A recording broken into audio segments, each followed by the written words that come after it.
Good morning, good afternoon, and good evening, everyone around the world. This is Wraithkind back again with another episode of our D&D Forgotten Realms campaign with the Protectors, and this is our 21st episode.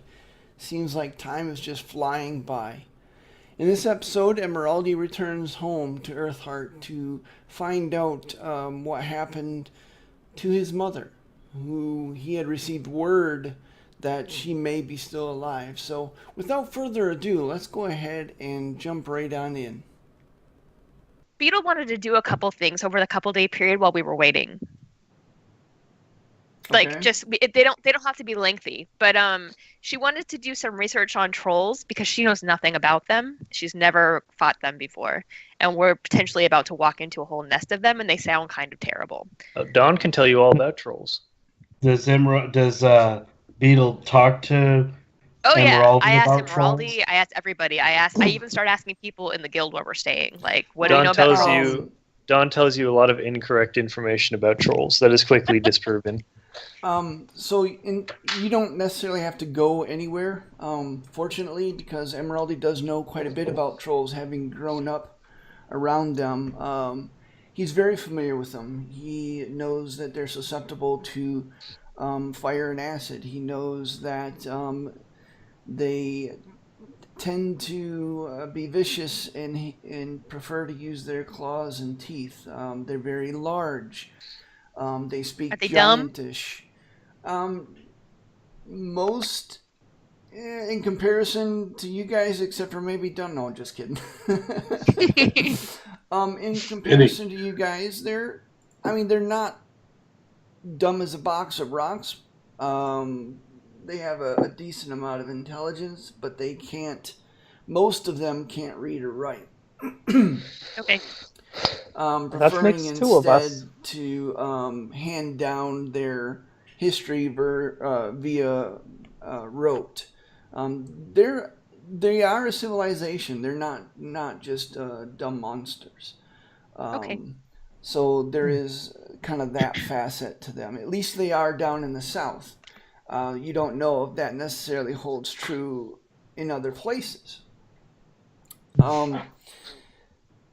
And they speak Giantish, or the giant language, which Emeraldi does know.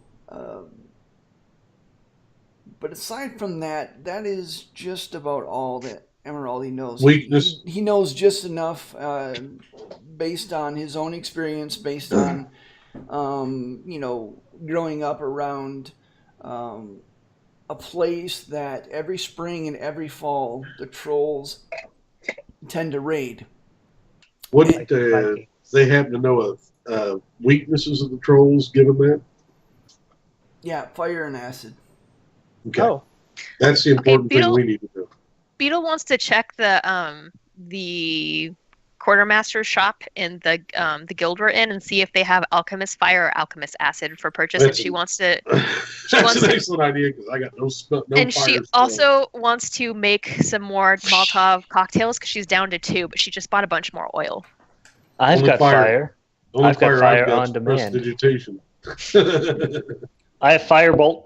That's pretty good. I don't even have that. 2d10 fire damage. Could be worse. At least I can't run out of it. That's right. I have as much That is fire damage as we need. All right. Unfortunately, Dawn's specialty is more lightning than fire, but they're kind of similar. Let me check something real quick. 'Cause this I is have so going- many spell scrolls, potions, and magic items. It's so awesome. I don't know about fire, but if the trolls have a locked door, I can help us out there with the knock spell. question for the more senior DMs and players. If something is weak to damage, what does that actually mechanically mean? Times It- 2. Though I've that's known- if it's vulnerable. Well, but he there- said weak, which doesn't mean vulnerable. What I mean by that is they're affected by it. Okay. Essentially, they're easier to kill when using those two elements, or those two things. Okay. Mechanically, what that means, I'm not going to tell you. Okay, fair enough. You're just gonna have to find out. Beetle, they do have some Alchemist Fire. They have 6 vials available at book prices, which is 50 a piece. But no acid? They do not. No. That's what I was more interested in. Um, I'm just gonna go ahead and make some. Well, first I'm gonna tinker and see if I can make some more of my Molotov cocktails, and then I'll see if I'm not successful, then I might buy some Alchemist Fire. All right. How many you want to make?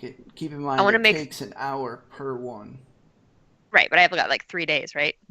2 or 3. Yeah. Yeah. All right, I'm gonna try to make 3. All right. 3d20 then. Meanwhile, Dawn is constantly pulling the hood up and taking it down on her new elven cloak to activate and deactivate it because it's so much fun to see it change colors. All right. If we're doing that, Velas, Well, make if we're there for a couple or 3 days, then Velas would have been kind of going around and maybe hitting some quote unquote open mic nights to get his name out there in Callum and wherever we're at right now. Memnon. Again, Memnon. exactly what you've been told not to do, just like we're all doing. He can't help it. Okay. Dawn is He's a performer. practicing. He's got to perform. Oh, can you roll on the carousing table? That'd be hilarious. Beetle,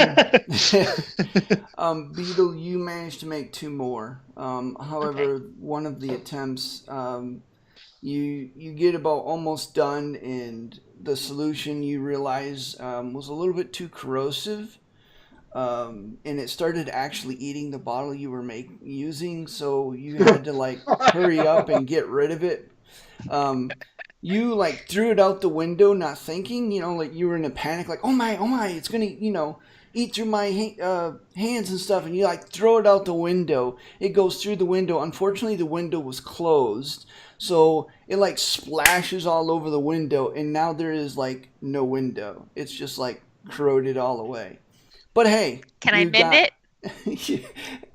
Yes, you could actually set Bert to work on fixing the window before the innkeeper or before the Jalavera at the Fine Gold Chain realizes what has been done. Who's a good boy? I asked Clavis just real quickly to, over the few days, to see if he can teach me something about unarmed combat. I will get back to you in just a moment. Okay. Jay, go ahead and make 3 investigation checks just to see what kind of places that you find. All right. Well, unfortunately, that first night, after kind of going to and fro and of course being the proverbial fish out of water, you didn't really meet with a lot of, open smiles and open hearts. As a result, unfortunately, you ended up performing at this dive bar that had like 2 people in it.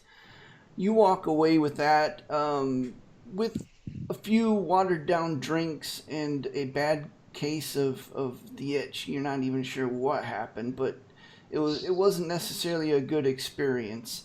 Although you did perform well,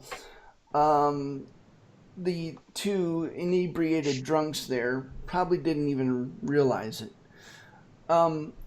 The good news is that someone walking by did manage to poke his head in, kind of scan the room, see who it was, and the next morning sought you out.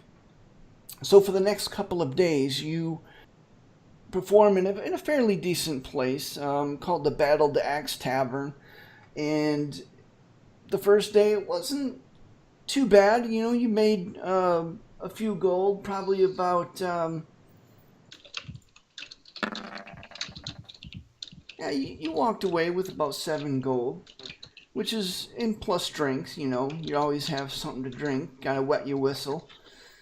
But the third night and the final night at the Battle Axe Tavern was pretty good.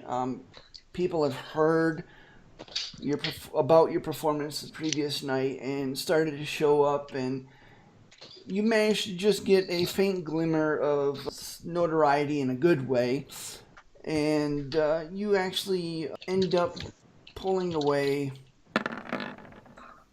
35 gold that second night. So you did not too bad for yourself.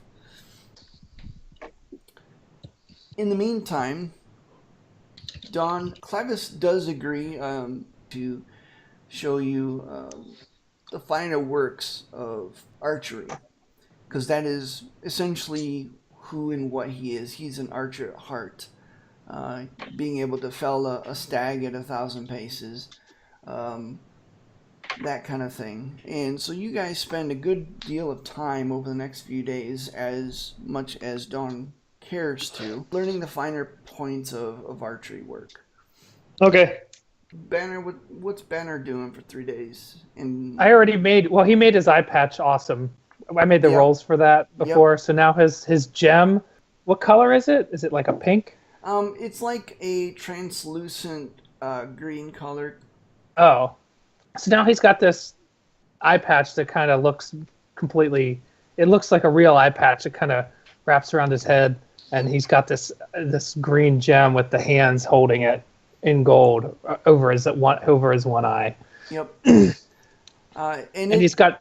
Does look quite impressive as you manage to get the perfect setting to where it won't slide off, and it's actually on your eye in such a way that the gold setting with all the hands that looks like it's clutching the gem itself is actually like facing outwards, so the hands look like this. So it looks kind of like a little scary too. If someone look at you from the side, they see this wolf veil, this armored like scale mail wolf veil there, plus this eye patch now. It's a cross between being intimidating and just looking like a freak. No, just kidding.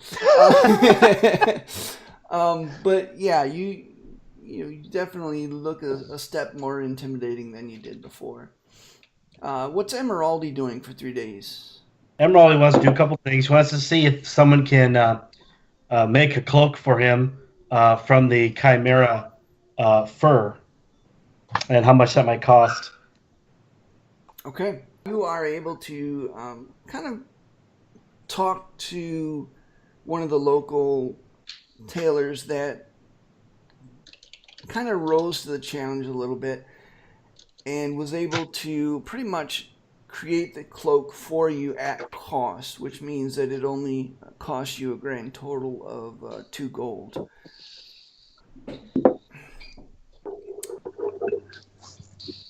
So you do end up with it. Basically, what it looks like is this lion skin cloak, because essentially the Chimera's back half is the lion kind of body, albeit a very large one. So you have this brown tawny cloak now, with fur cloak now that kind of drapes over your armor. As you put it on, you notice a difference though in the sun. As you're standing there in the heat of the day, as you put it on, you feel cooler now. And for mechanical purposes, for harsh weather checks, constitution saving throws, you will now have advantage against the heat. Cool. Next thing Emeraldi wants to do is find if someone can take the horn and turn it into an instrument. Like a shofar? Yeah. That might be a little bit more difficult, as it is kind of a magical creature, and it is very large, but go ahead. Like an Alp horn. Yeah, it's like one of those. Ricola. It could be like a battle horn. There you go. Yeah, that's what I was thinking. Well, do you want it quick or do you want it good? Well, we have, 2 days now? So definitely want it good. While you're doing that, if it's not too big a deal, while Velas was having his looking around for performances and stuff, there was something during the courses of his conversation with Banner that he'd come across with, and he went and had something made, and he presented it to Banner an opportunity where they could have a second alone, and it's a steel chain that is made to look like links of a regular chain, like possibly a slave chain. At the apex of this chain is a pendant that is a wolf's head, and inside the wolf's head, if you look close, it's the word Talia is in it. And he goes to Banner and he says, Banner, over the course of the last few days of our time being here, I've had the opportunity to see what slavery is truly about, and it's horrible. It's terrible. And I am sorry that you had to endure such a horrible thing. But, you know, as the romanticists say that when you fall in love, you become a slave to your lover. So I would like to say I am happy that I have made friends with you and that you have had the opportunity to throw off the true chains of slavery and choose to have these chains of love from Talia. And I hope that this, and it's steel, so it is stronger than any metal, but it has been buffed to shine as brightly as any silver or platinum could.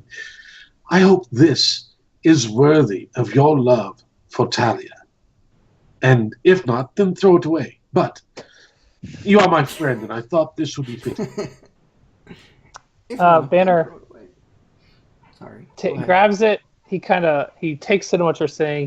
He looks at it and sort of lets it spins around, and he just kind of looks at it curiously for a minute. You understand well, Velis, how I feel about Talia, I think. It was interesting when she called me to the Feywild. She told me she would make me hers, and the idea was very unappealing for someone of my background at first. But the choice to be bound to her, which you just pointed out, it is exactly that which made me realize what real bonds are, and that the chains that we choose are something to be treasured. So thank you for this, and thank you for your help for what is to come, because it will surely be harrowing for all of us. And he puts it around his neck. All right. I'm glad you liked it. And while all this is happening, Emeraldi, I want you to make an investigation check. Yeah, Emeraldi, you're able to find someone actually specializing in flutes and pipes and that kind of thing. Many of the sheep herders are in the area go to him for repair jobs and to create and to buy various items like pan flutes and things like that. He agrees to do that for you for a sum of 35 gold. Good. At the end of 3 days, you guys find yourself at the teleportation circle, in the teleportation room. Jalavashra is actually I think I just changed her name, but anyway, she's there getting ready to conduct to cast the spell necessary. Looks at you all and she goes, well, are you ready?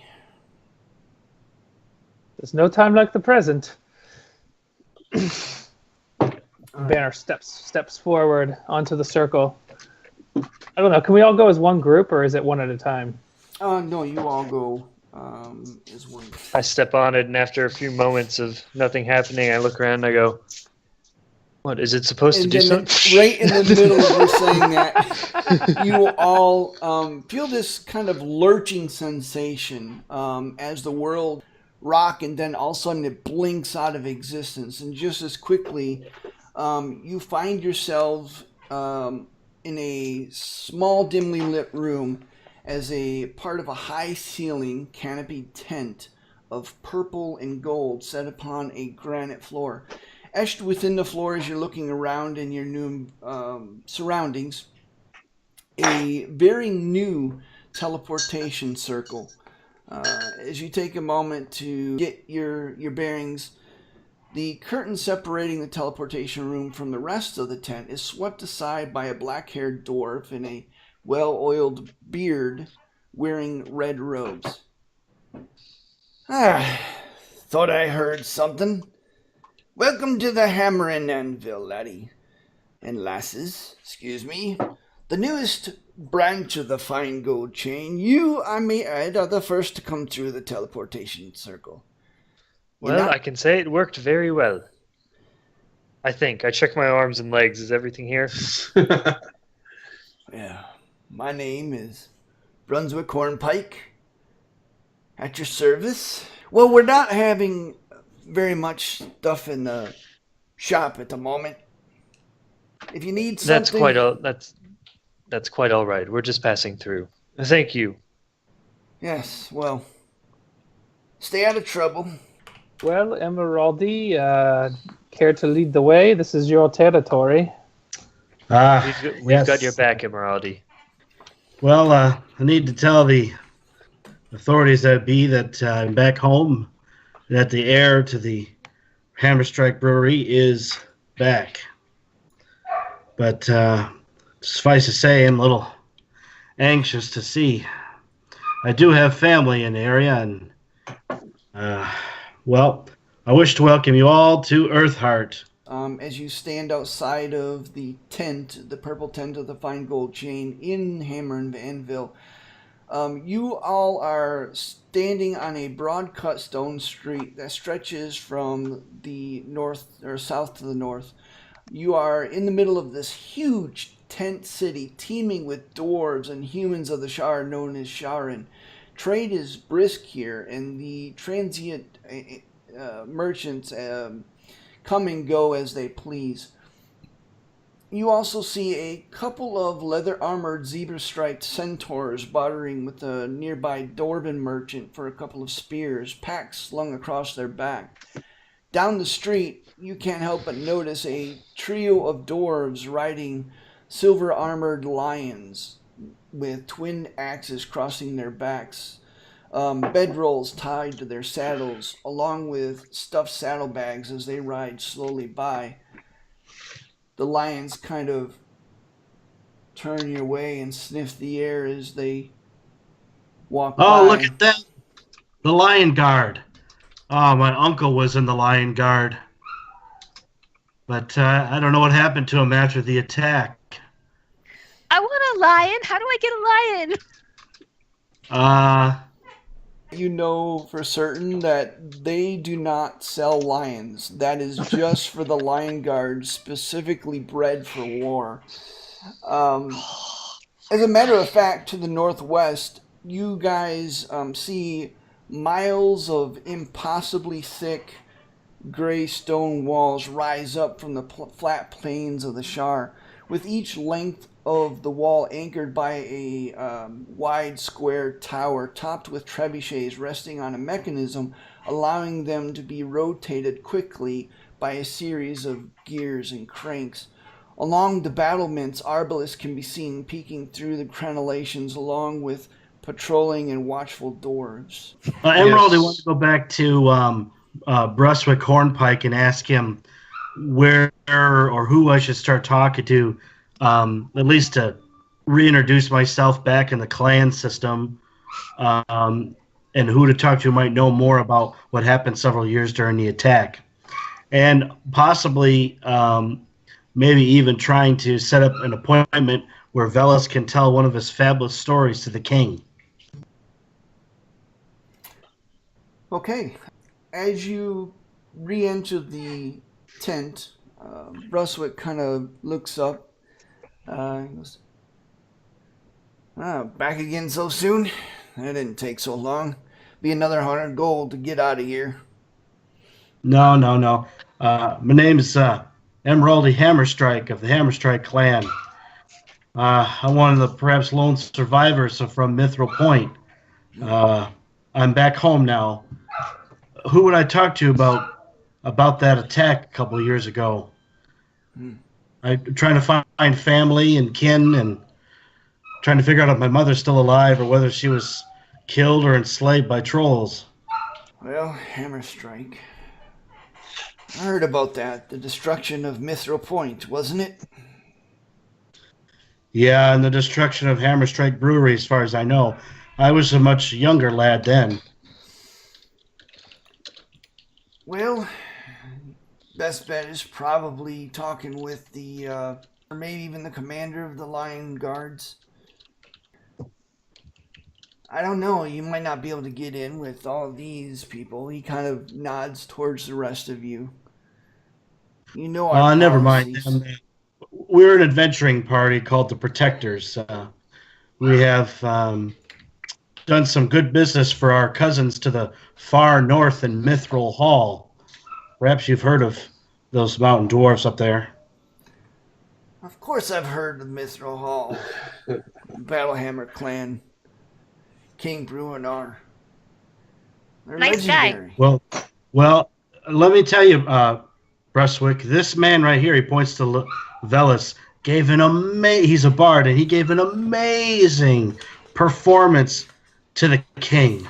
And the story was so wonderful. It made tears come to my eyes, and all the battle ragers were in awe of this story. And I can't believe that our king wouldn't want to hear this story.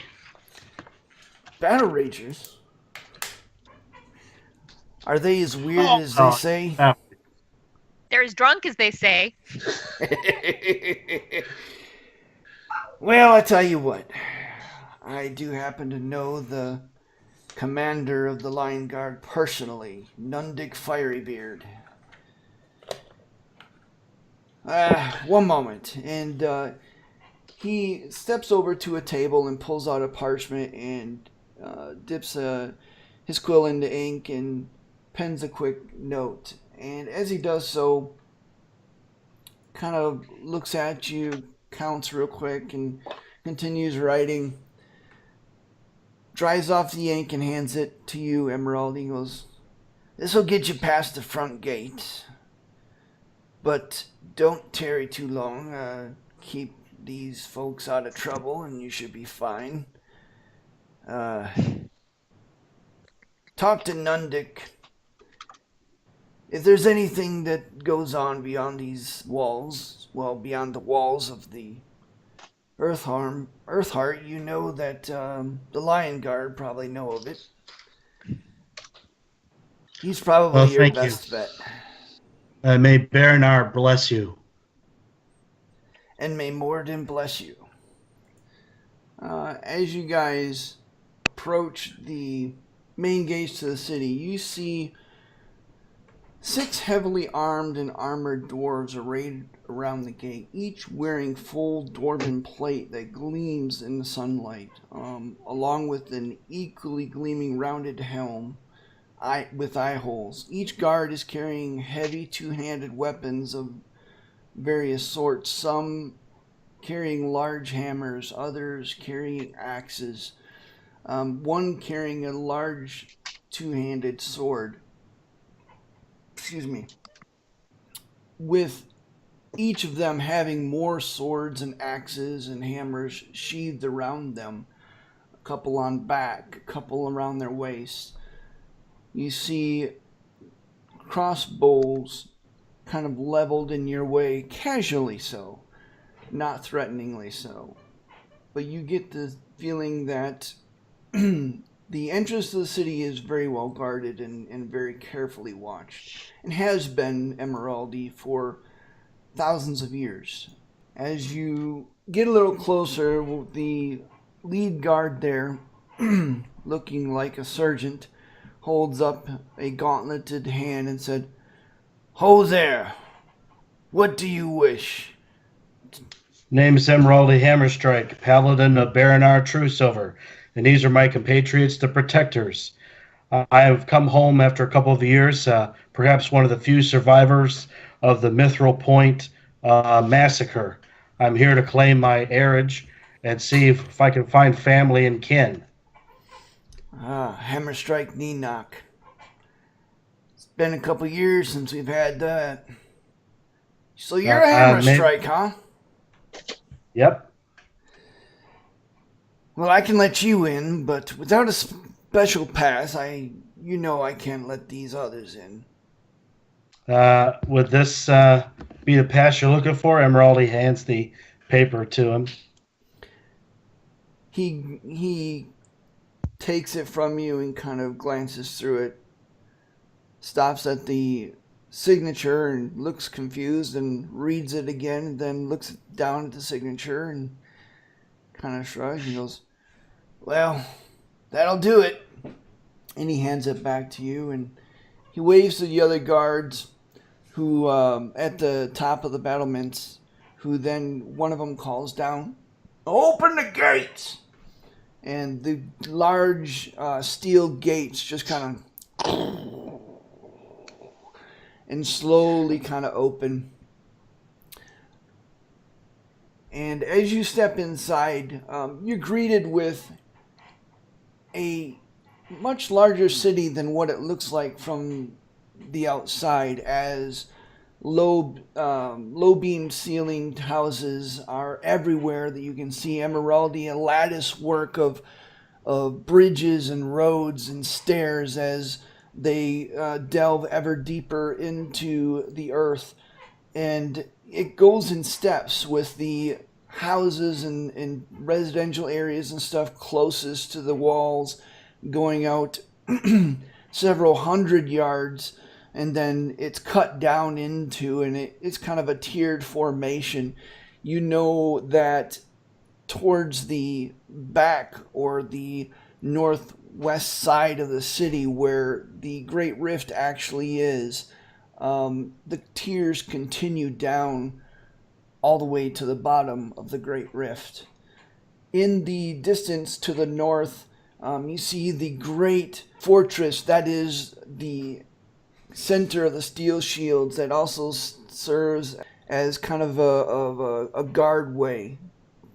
You have to get through that in order to go to the inner gates, which also protects the temple of the Morden Salmon, the Dwarven pantheon, which is full of shrines and temples dedicated to each of the Dwarven gods. And then beyond that, on the lower tier, closer towards the bottom of the Great Rift, where the Lion Guard is in the stables for the lions that they use. Looking around, you are filled with kind of a satisfaction as you see dwarves going about their business.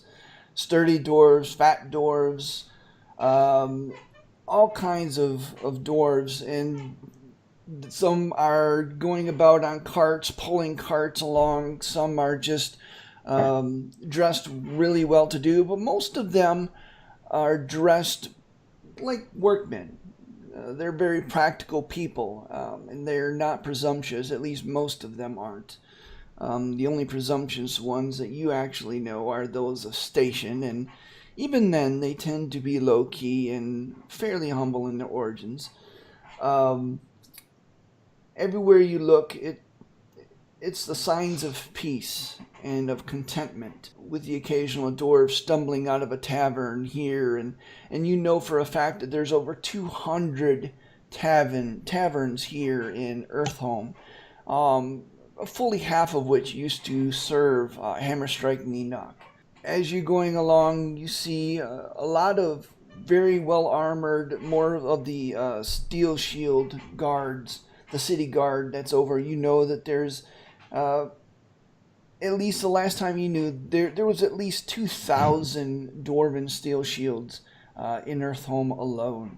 Emeraldi just kind of starts to lead the group past the Steel Shield headquarters.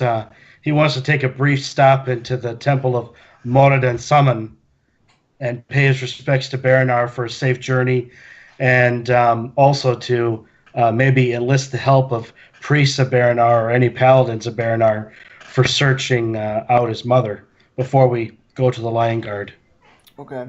as you guys step through a portcullis, and you are entered into the area just in front of the Temple of Mord and Salmon. And if the Fortress of the Steel Shield was large, the Temple of the Mord and Salmon is even larger as it sprawls out with 3 gigantic wings kind of in the shape of arms open up to accept any visitors.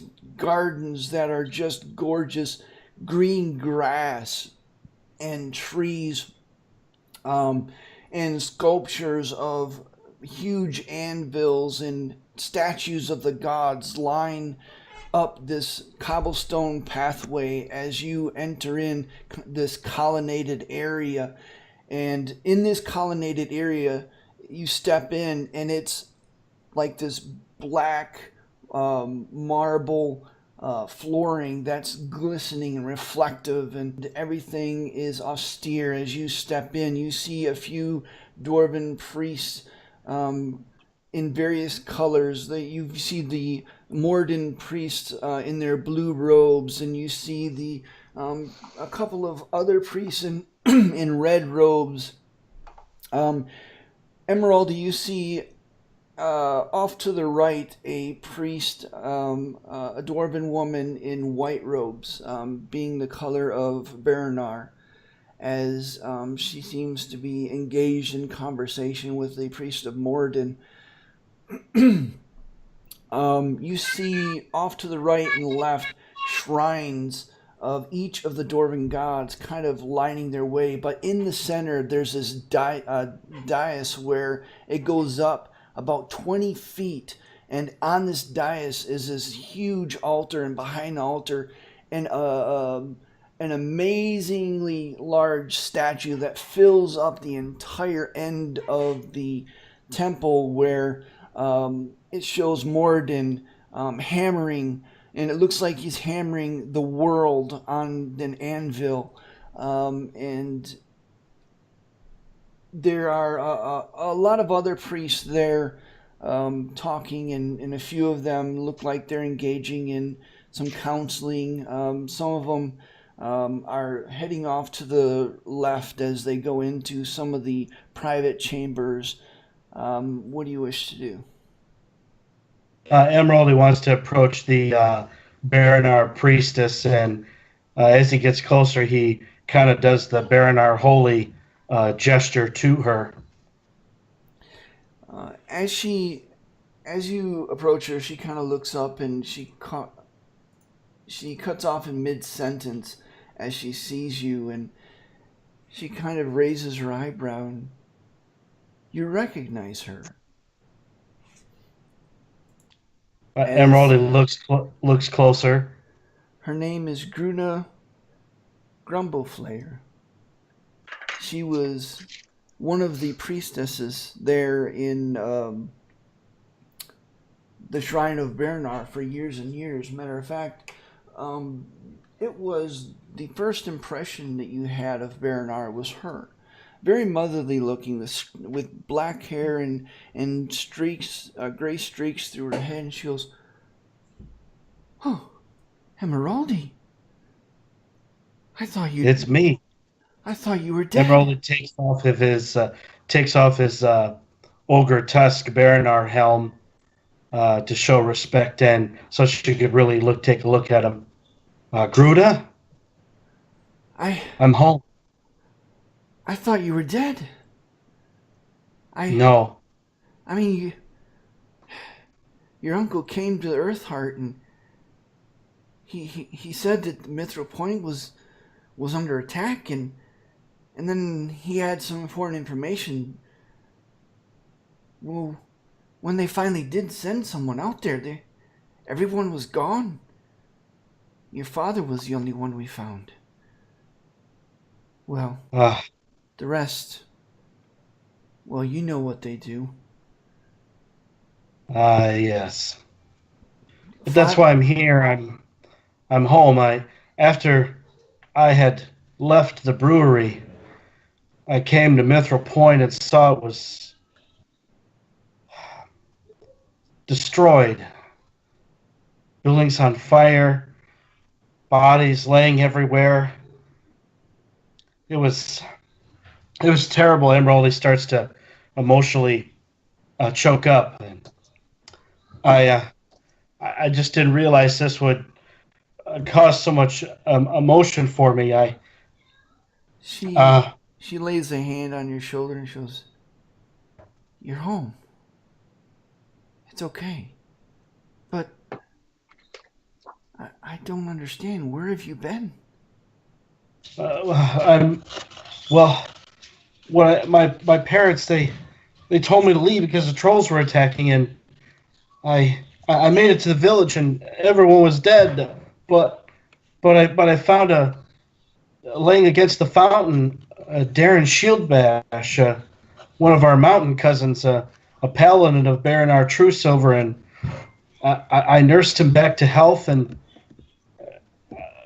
we fought against the trolls and after that and took him out, but I followed the faith and he led me north to and there in Mithril Hall I made my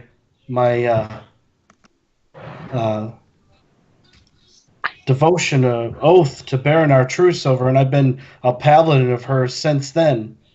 Huh. And You're oath bound then. yep. See I my had a helm? feeling about you. Well, Baronar does have a way of building a little hearth in each of our hearts. Well, But let me not be rude. We're the Protectors, an adventure group. We've been righting wrongs, and we have so many stories. Let me introduce Emeraldi introduces the beetle, gnome, and Dawn, our wood elf, and Banner and Velis, and Lycum, another elf, and they were, Clavis. and Clavis. Clavis through all this, Clavis is like hanging back, and you look around at him, he's like totally not comfortable here. This is like the last place he wants to be. He's just kind of like shifting on his feet from one foot to the next and kind of looking around. You get the feeling that he just simply does not like cities of any kind. Well, Clavis is more of a new addition to the Protectors. It just seems like he has so many stories and so many questions. I don't know where to start, but I originally came here to perhaps see the Baronar and offer some prayers from safely getting us here, and just to see if anyone knew of what happened after I left. Ziva's having a great time back there, isn't she? That's Yes. that's the drum beats of the temple. Yeah. Yeah. I thought that was the goblins. I thought that was the Right. goblins breaking in the door. Well, you are welcome here. It's nice to meet each and every one of you. Emeraldi, you're, you should know that your uncle and your cousin, they survive. What? They Uncle are. Miriam? And my dear cousin Ethlic? Where are Yes. they? Well, your uncle is, well, let's just say retired from the line guard. He is Retired? He was one of their best scouts. He was a sergeant among them. He was, yes.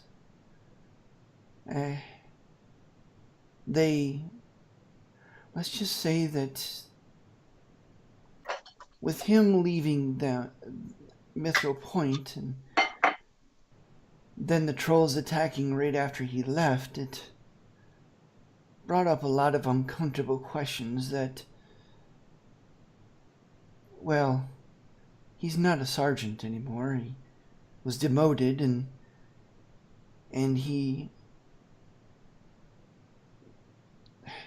what he said just couldn't be true. No one I personally don't believe he was lying, but no one else took it to heart. So he started going out on his own, trying to find, well, to track down the trolls, to find out more, to... The problem is, he did it against orders. He was warned many times not to go out by himself and not to go scouting for the trolls, not to look for trouble where there is none. He did not listen.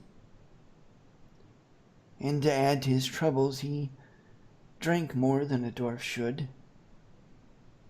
As you know, Well, that's not old. That's not necessarily old news. After my aunt died, when I was about 20, when the trolls raided for the first time, it was another sorrow. She was harvesting hops for the brewery, and they came upon her and just slaughtered her like she was a bug. Well, my Uncle Miriam was never the same. That is the story. I find out later that they did not kill her. They took her away. More fodder for the troll cookpots, I assume. Ugh. But things have not gone well for him. He is in a small apartment on the west side of the city. As I understand it, he still lives there with Ethlic. Ethlic is a freelancer, not a part of the line guard, but he does some contracting with them. He does some guide work for passing caravans and the like. A very competent warrior in his own right, but just not what the Steel Shields or the Line Guards were looking for, perhaps. I really don't know, but the last I heard, if you want to talk to your uncle, he can... Well, during the day, he can be found at the Mixed Bear. And the Mixed Bear, you say? Yes, oh boy, that's enough. There's enough money exchanging for brew there to drown several cities. That is true, and unfortunately, he has he drinks more than his fair share most every day. If you can, I will say this: if anybody can snap him out of, well, remind him of who he is or was, it may be you. Everything came to a head when, well, he lost his temper while he was talking to the king, and he dared bare his sword. Oh no. He spent 30 days in the dungeons. Then but after the that dishonor to our clan. I'm not sure I will be able to. He turns to Vel. I'm not sure I will be allowed to see the king because of that dishonor. You just don't understand. You just don't break certain social conventions, and bearing a sword to the king in rage. Emeraldi just kind of stands and just kind of looks away, just utterly in shock of the shame and the consequences of that action. I put a hand on his shoulder and say, well, maybe, my friend, as emissaries of great King Battlehammer, that may override whatever slights your clan members may have committed while you were gone. Well, there is a loophole. While the king is not required to give audience to every supplicant or those requesting audience, especially not to a possibly dishonored clan,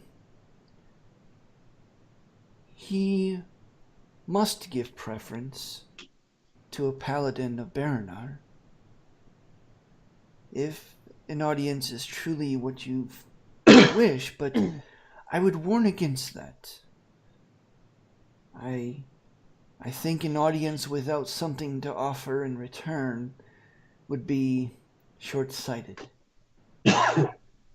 If I may ask, Emeraldi, of your friend here, what exactly was your uncle saying that was so unbelievable? I don't know. He had left like the day before the trolls attacked. I was at the brewery, and I mean I was busy mixing the hammer strike and Enoch and making sure the temperature was right for the boiling and the distillation process, and it really goes on and on about the spices and everything. Emeraldi, perhaps you let your friend speak since she was here. Gruna kind of looks around, and she kind of nods you all to follow as she kind of steps off to the side closer to the shrine of Baranar Truesilver. She goes actually behind the shrine, and behind each shrine is a door, and she opens the door and leads you all down the hall and into a room to the left off of the hallway. And as you all step in, you realize that you are in a kind of a cell, a private quarters for the priesthood. And she just kind of says, "Close the door."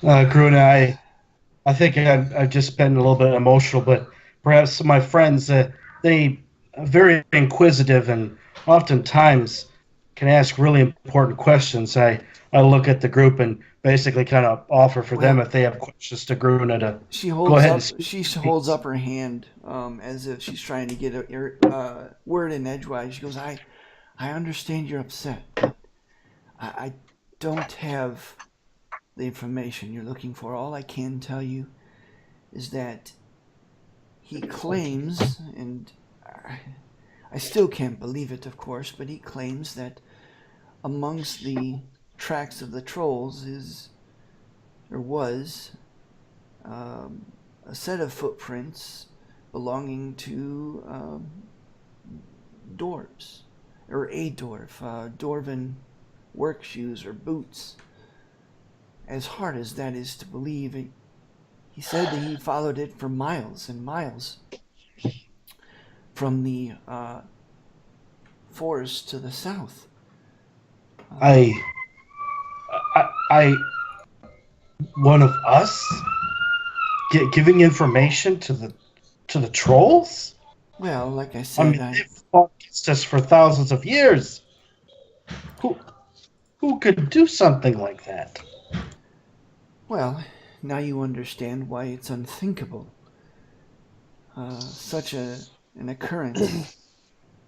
There is no dwarf that would do this. And so, instead of being taken seriously, your uncle was mocked, ridiculed, and discounted out of hand. Well, you see how that went for him.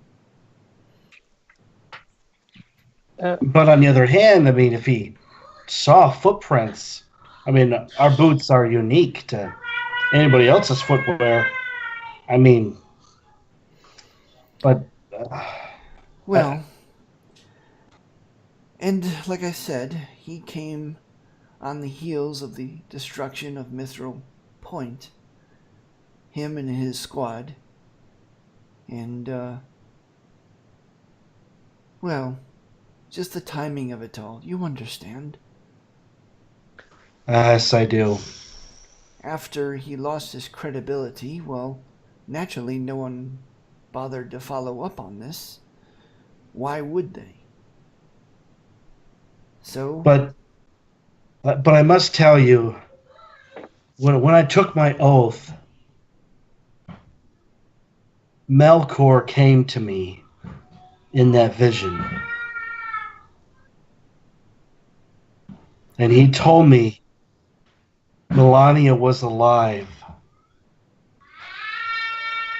And so I made my best efforts to come back home because, what is there to a Pell and a Baranar but to one's hearth and home and kin? So I'm here to find my mother, and maybe even find my aunt if she's still alive. Well, it has been 2 years. If she is alive, I don't know what to say. I wish you well, but I wouldn't get your hopes too far up. What you may find may not be what you hope to find. I know, but at least I could put her to rest if she's not with us. And perhaps even resurrect the brewery and what remains of Mithril Point. What happened to the village after I left? Did they try to rebuild? Did they abandon it? Well, what happened? They did abandon it. They didn't bother. They didn't feel that it was warranted. The main economy around Mithril Point was generated by the brewery. So without the brewery, there was no one really needed there. Instead, King Bladebeard chose to relocate them to Delzimer, and some to Three Swords, and others to Koltar. Still others took jobs in the mines. It hasn't been easy. Seems like the trolls have gotten more adept lately. They've even taken to, believe it or not, using bows and arrows. They're more organized than they have been. Though the tribe does seem to be smaller, it is still dangerous to track them down. Too dangerous. As you recall, the last time we tried to pursue and to take them out, nearly 300 warriors fell. Only 2 returned. I remember that. King Bladebeard did not want to pursue, and so we defend. We defend where we can and when we can. There's a great many of us who don't agree, but he's the king. There's something I learned from the north. When they kept getting stung up there in Mithril Hall enough, they damn well charged out and faced the enemy, and they changed the face of the north. And to find out here we're just sitting back and getting stung is a little disturbing. Well, no few number of dwarves would agree with you, but I would not say that too loudly. As you know, King Bladebeard, his fist is strong, though not tight, but it can clench very quickly if you catch my drift. Of course, he is the king. And it is his right. From king to king, we're not promised benevolent rulers every generation. But we've been fortunate. Most of them has been kind, most of them have been benevolent. But this one, he likes to rule with a stronger hand.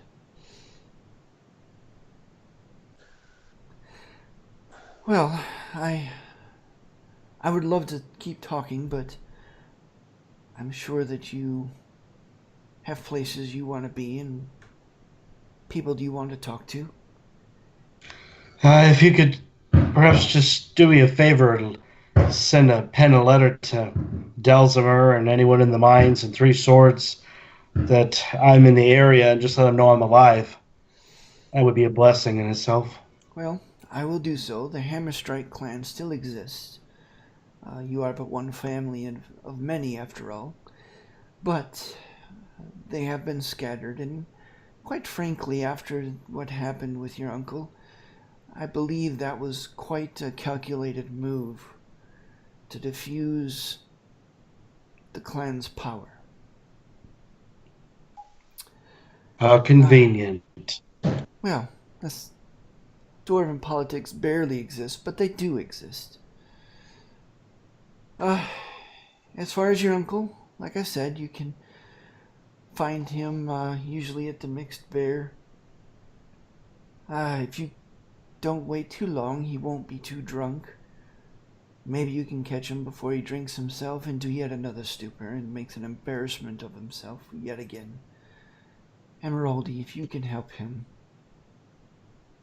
He was a good dwarf once. All I can ask is Bernard be with me. I look to my compatriots. Well, should we go visit family? I think Lead so. on, my friend. To the I Mixed turn Bear. to the priestess and I say, "Thank you for your counsel and your warning. It's been heard."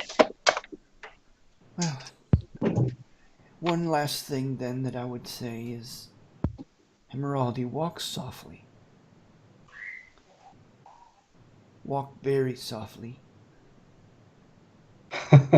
Until you know more, until you decide what you're going to do, you do not want Bladebeard's eyes to find you too quickly. I'm sorry, King Bladebeard. She kind of grimaces to herself.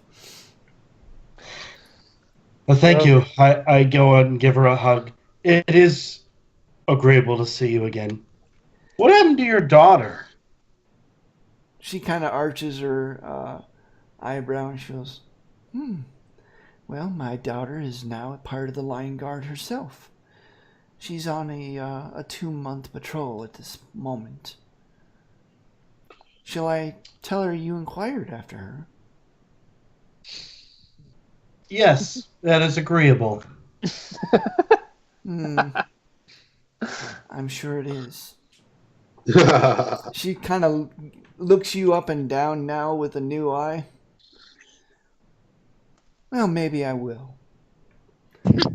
And she ushers you all out of her quarters and back out to the main temple of the Morden Salmon. Emeraldi's got a little smile on his face. And then he...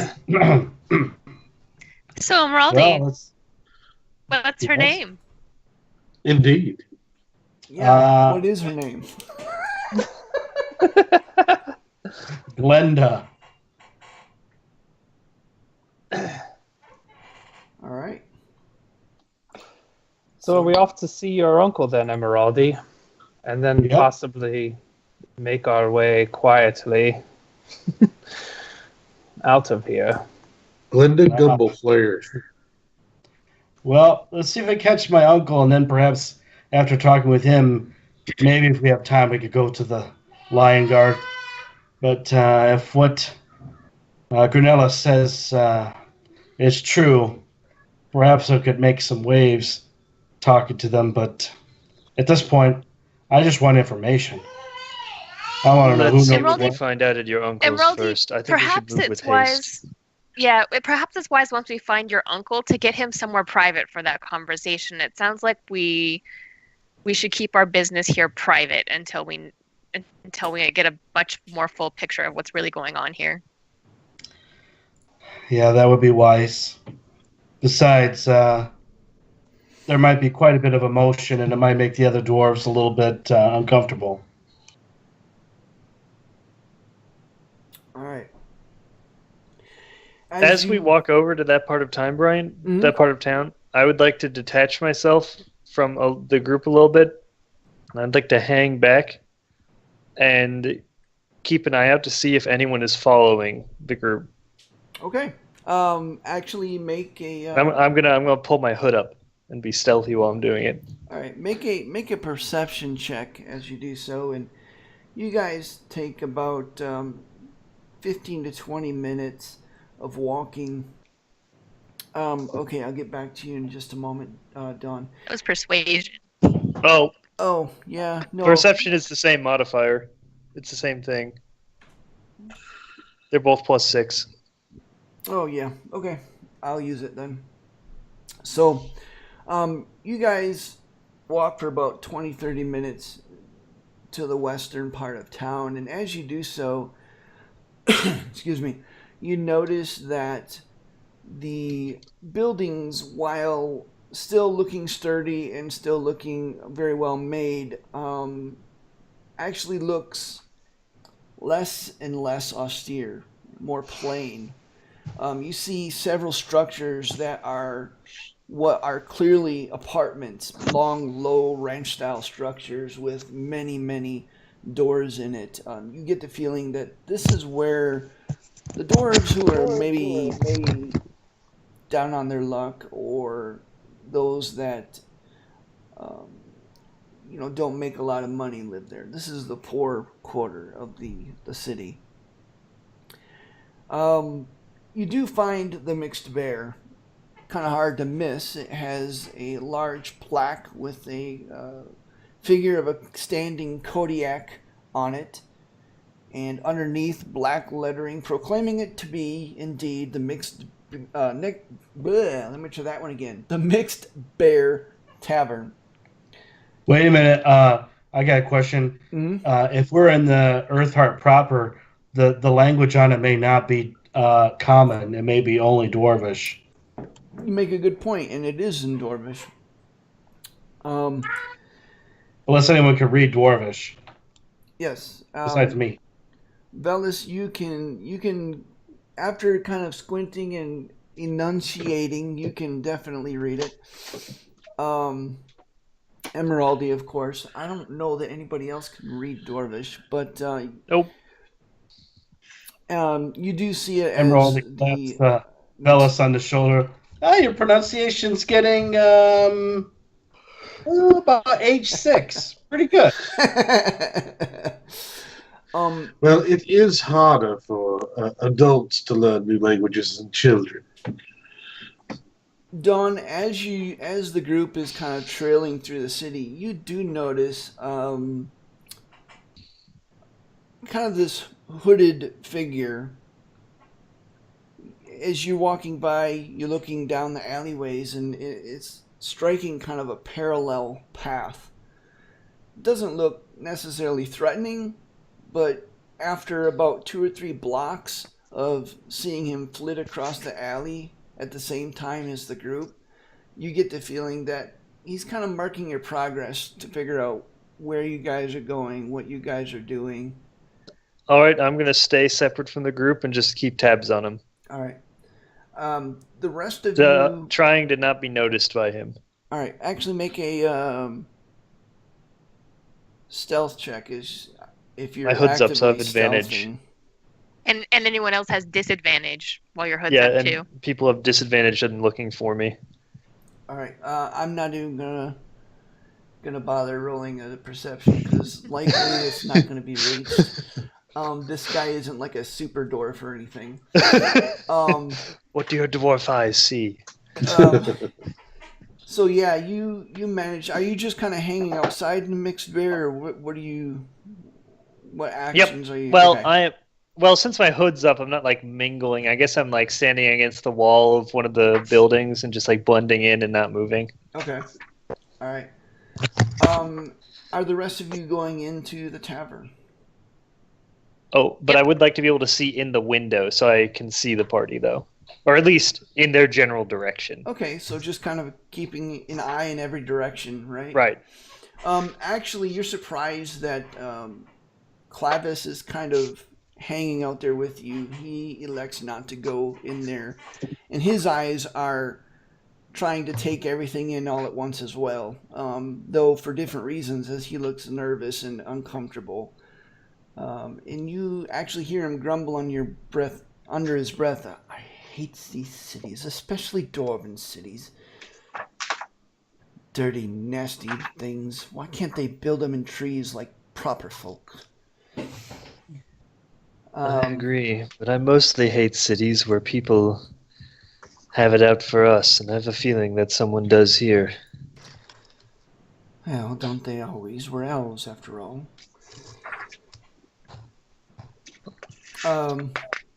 I casually sidle away to be hidden. Okay. So you all stepped into the Mixed Bear Tavern. You see, excuse me.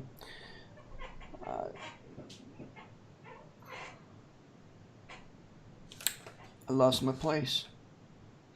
Give me a second. My internet dropped for about a minute. Did I miss anything? Clavis and Dawn are outside Okay. keeping a watch. And then I said I missed my place. Okay. That's when I came back. Okay. So, you all step into the Mixed Bear Tavern. Standing in the corner of the Mixed Bear Tavern, next to the bar, is indeed a large bear standing on hind legs, stuffed. Though it seems that the bear has been compiled of many different bears over the years, as the right furred forepaw is a lighter shade of brown, and its claw is much bigger than that of the left paw.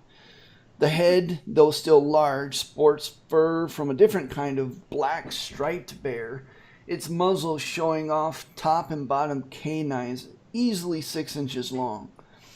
The back half of the bear, comprising of the rump and legs, is made of yet another bear, this one with black fur. And behind the bar, a brown-haired, crooked-nosed dwarf is resting his head in his hands, elbows on bar, looking rather bored as you all kind of file in. Looking around Emeraldi, you see a few dwarves there, most of them looking a little harder, like they've seen a little bit harder living than the normal dwarf. None of them very well dressed. Usually just a brown tunic and pants. Most of them sporting a stein or two of ale. You see a tired-looking dwarven waitress. She kind of comes over to stand in front of you and kind of shifts her weight a little bit. She goes, "Welcome to the Mixed Bear. Take a seat where you will. Hammer strike knock for my mixed company. And some bread and sausage." She kind of looks at you and she goes, "Well, we don't have Hammer Strike Ninoc. That went out about 6-7 months ago, and no supply has been sourced to replace it, as I understand. Hammer Strike." Then she kind of looks at you and goes, "Look familiar." And she kind of shifts over and looks at another dwarf that's actually sitting at the end of the bar. You see a dwarf at the end of the bar with a gray streaked red hair. His tunic looks as if it hasn't been washed in a few days, much like the dwarf himself. And you see his head kind of bobbing a little bit. Around him are about 3 or 4 empty steins, and he's got a stein in each hand as he kind of looks blankly and glassy-eyed right ahead of him, as if seeing something entirely different than the wall that he's staring at. And you recognize him, or a facsimile of him, as being your uncle. And she says, "You look a lot like... Are you related? Can you please get him out of here?" Emeraldi has a big smile. "We're about to find out." Emeraldi kind of strolls over, sits in a spot next to this red hair with gray streak. "I'll have what he's having." As you say that, your uncle just kind of looks over, and you can tell that he's already fairly well in his cups, as his eyes is kind of blank. He goes, He just pushes his ale over, and then he looks forward, and then he stops, and his head just kind of swivels real slowly back, and he goes, "No." There was once a lion guard who was a sergeant who made his nephew very proud.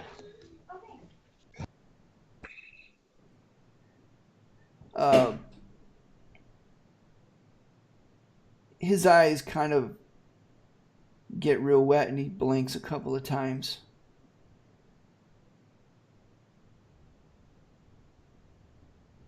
He died. And he just kind of looks forward and takes a long drink. Emeraldi puts a hand on his forearm. No, I didn't. It's me, your nephew, Emeraldi. I'm home. I'm home. He again looks at you, and you start to see the beginning of something in his eyes, a spark of life where there was just kind of hopelessness and death in him, as if he was just waiting to die. Baron R. True Silver saved my life. I became a paladin of hers, and I went to the north. And I had a vision of my mother, that she's alive. He slams his stein down and goes, "No! No, they told me no, that can't happen. I searched. For a year I searched. They told me it was impossible."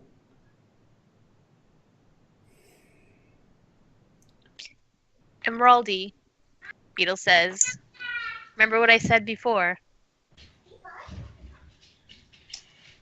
Emeraldi just nods slightly towards Beetle. Look, Miriam,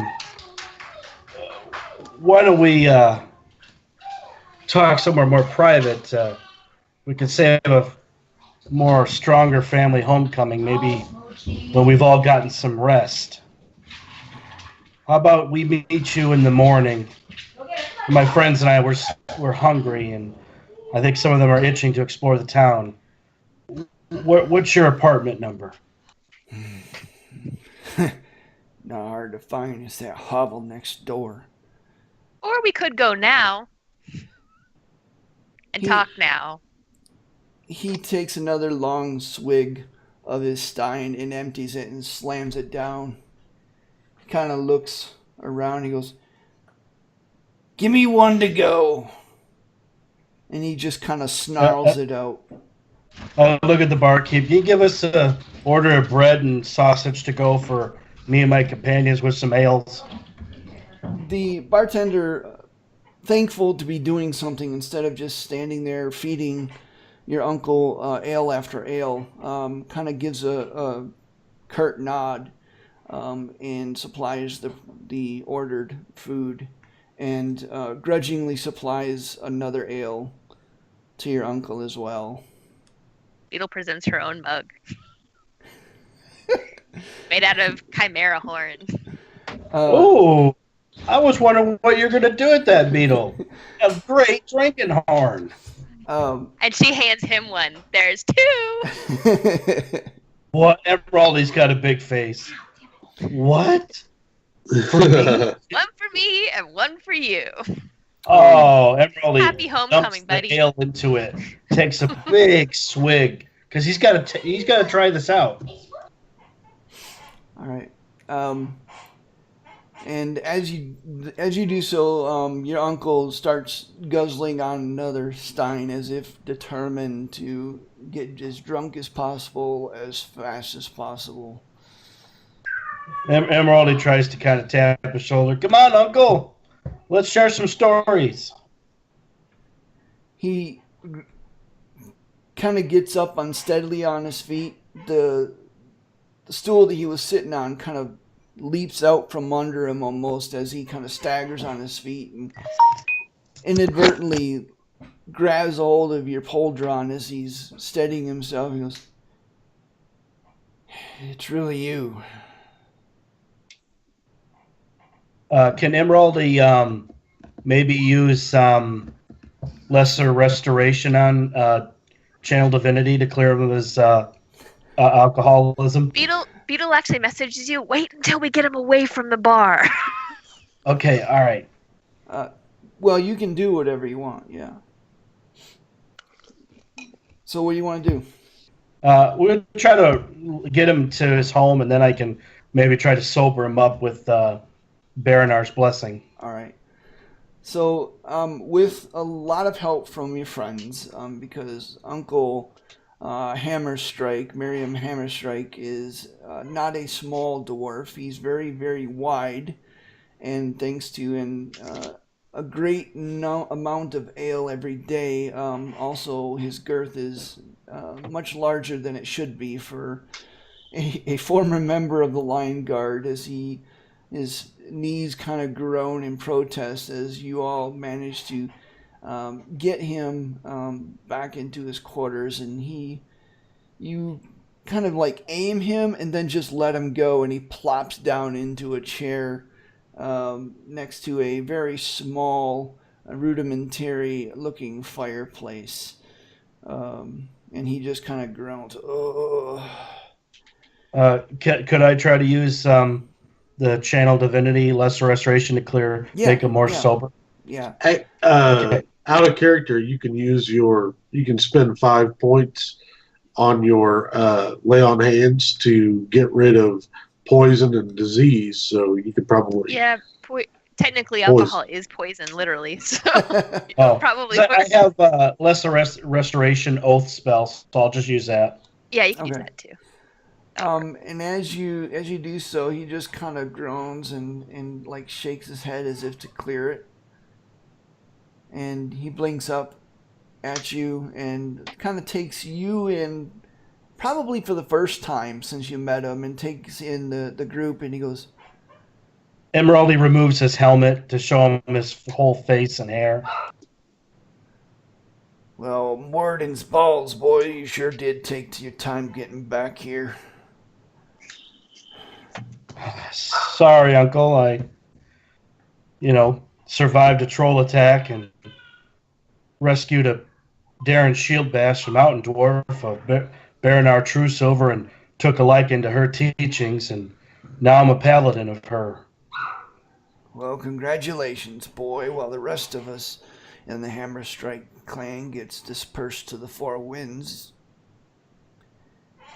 I've been hearing that. What is going on? Well, I told him that there was a dwarf in the troll pack. Like any other day, they won't believe me. There was a dwarf in the troll pack the day we lost. His voice falters.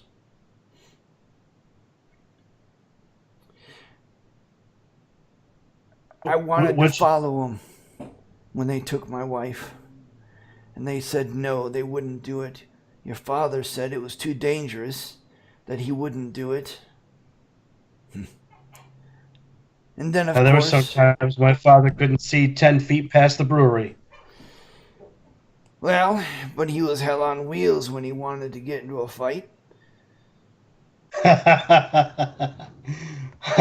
Yeah, Melkor should. I have his journal. Really? I was wondering where that went. Here, Emeraldi pulls it out of his pack. I've got many adventures to talk to you about, but when I received my oath from Baranar Truesilver, Uncle, and he leans down, kneels down, and touches his forearm, I had a vision of my mother, Melania, that she's alive. Alive. He just kind of sits back in his chair and studies you for a moment. He's as if he's trying to decide whether or not to believe you. Well, it's been 2 years. What do you expect to find?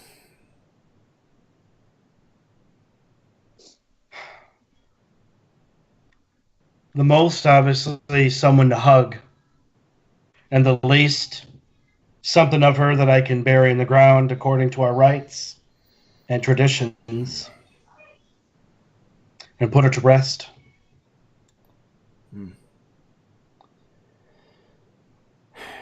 Well, I'll tell you what I've been shouting from the rooftops for all the good it did me is that there's a dwarf that was leading the pack. And it was not that more than once. The raid that the raid that took my wife, I thought for sure I saw a dwarf shoe, but it was really hard to make out. Maybe I didn't. I don't know, to be honest. My grief tells me I did, but when they took Mithril Point, when they destroyed and took off all those dwarves, when they killed your father, just before that, my squad, we were tracking those trolls. They were being very, very careful. They were taking a roundabout route, and they were being led by a very skilled dwarf. As you know, trolls don't go roundabout routes. They don't sneak. They go right for where they're going, and then they leave. Yeah, that's the nature of them. I knew the raid was imminent. I left with my squad. We were making as best time as we could to get help. But, well, you know what I remember that, Uncle. That's exactly what you said before you left. I remember seeing you and your squad's backs as you left Mithril Point. And they called me a coward, saying no dwarf would ever lead trolls, that trolls would never take the actions that they took to remain stealthy until the last moment.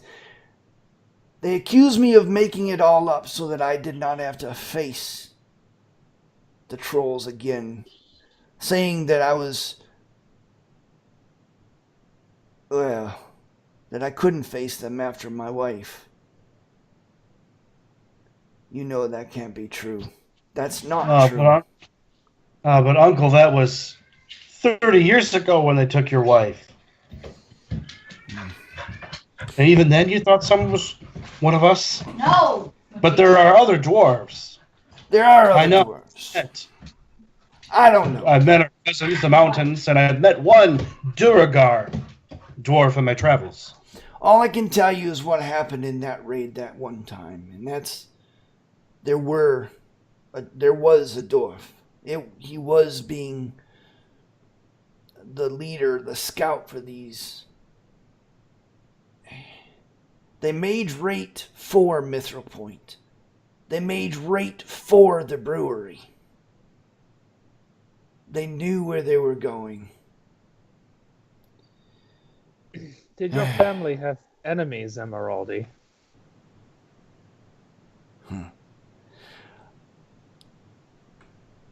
I'm sorry, what was that, Matt? Oh, Banner says, did your family have enemies, Emeraldi? I mean, we had our trading rivals. You know, some of the other brewing houses, but I mean, it was, honest trade. But then again, I was much younger. My father never let on, whether any of the trade war got hot. As you guys are continuing to discuss this, the door opens, just kind of gets flung open wide. Dawn, you and Clavis both see outside this dwarf approaching. He's not being stealthy or anything. He just come up the door or up the street normally, wearing this kind of green leather armor. He's got a couple of hand axes sheathed at his waist, flame red hair. and flame red beard. He just kind of looks at you both quizzically and then just flings open the door. Emeraldi, you and the rest of you see your cousin Ethlic walk in. He goes, "Hey, Dad, Who are you? Emeraldi?" It's me, your cousin Emeraldi, Ethlic. You're alive, and so is my uncle. He looks at you and he looks at everybody and he looks like totally shocked, like he doesn't even know what to say. It's like, what's going? How? When did you get here? Today. I've been gone for 2 years. When the village was attacked, I helped a paladin, a Baronar true silver, and I went with him to become a paladin. But I went up north, and I spent some time in Mithril Hall with our mountain dwarf cousins, and now, with mobility and my friends here, the protectors. He crosses his arms and he says, "Well, and I suppose my dad has told you his grand theory that's led him to this life, huh?" He was getting there. I wanted more information.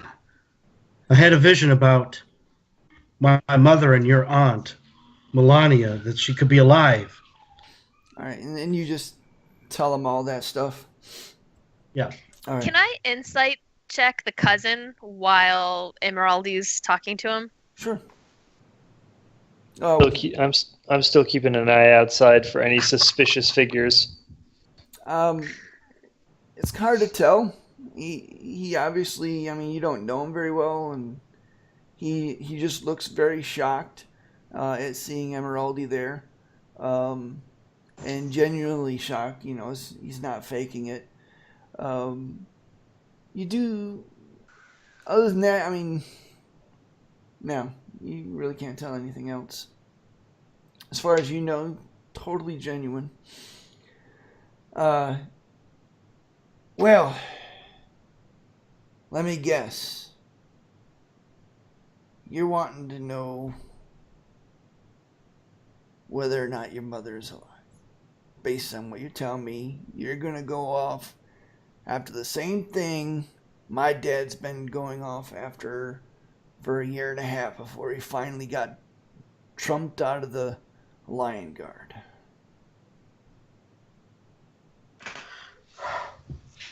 I have to go where Baronar leads me, and while I took my oath to Baronar, if she didn't want me to know about that, she would not have asked my deceased father to come to me in a vision and tell me that she was alive. So if you're doubting me, you're doubting Baronar Truesilver. That's why I'm here. If I knew she was dead, I would have come to peace of it and still stayed up in the north. They have plenty of trouble up there. Perhaps I'll tell you about it. Your Uncle Miriam kind of leans forward as well. I can tell you that the track leads south to the Forest Amtar. Beyond that, I couldn't go much further because, well, I was just one person, and there are many trolls in that direction. They tend to gather there. I can tell you this. There's a few things that I learned about the trolls over the last 1.5 years. And one of the things that I've learned is that they have a power structure, a leadership structure, a chain of command. This is something new over the last couple 100 years. This was not, as you know, they're very barely tribal in nature.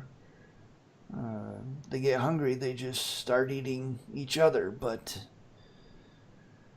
that's changed. They have a power structure.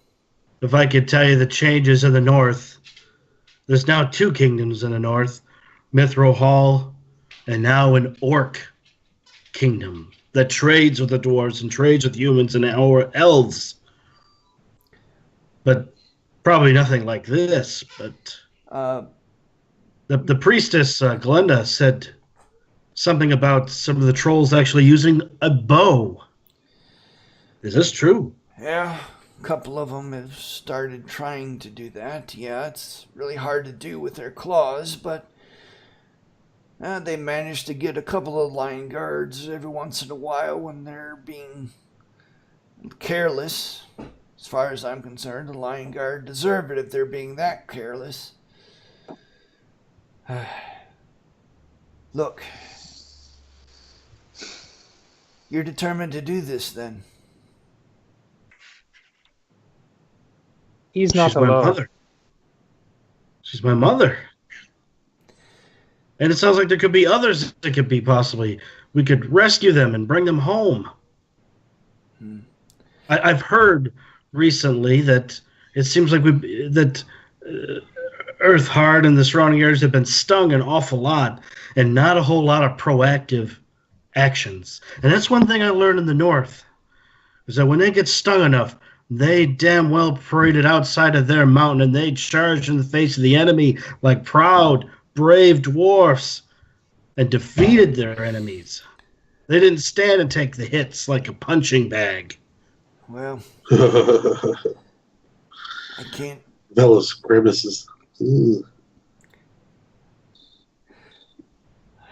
I can't speak to the king's decisions, but well, I've got something that may help you.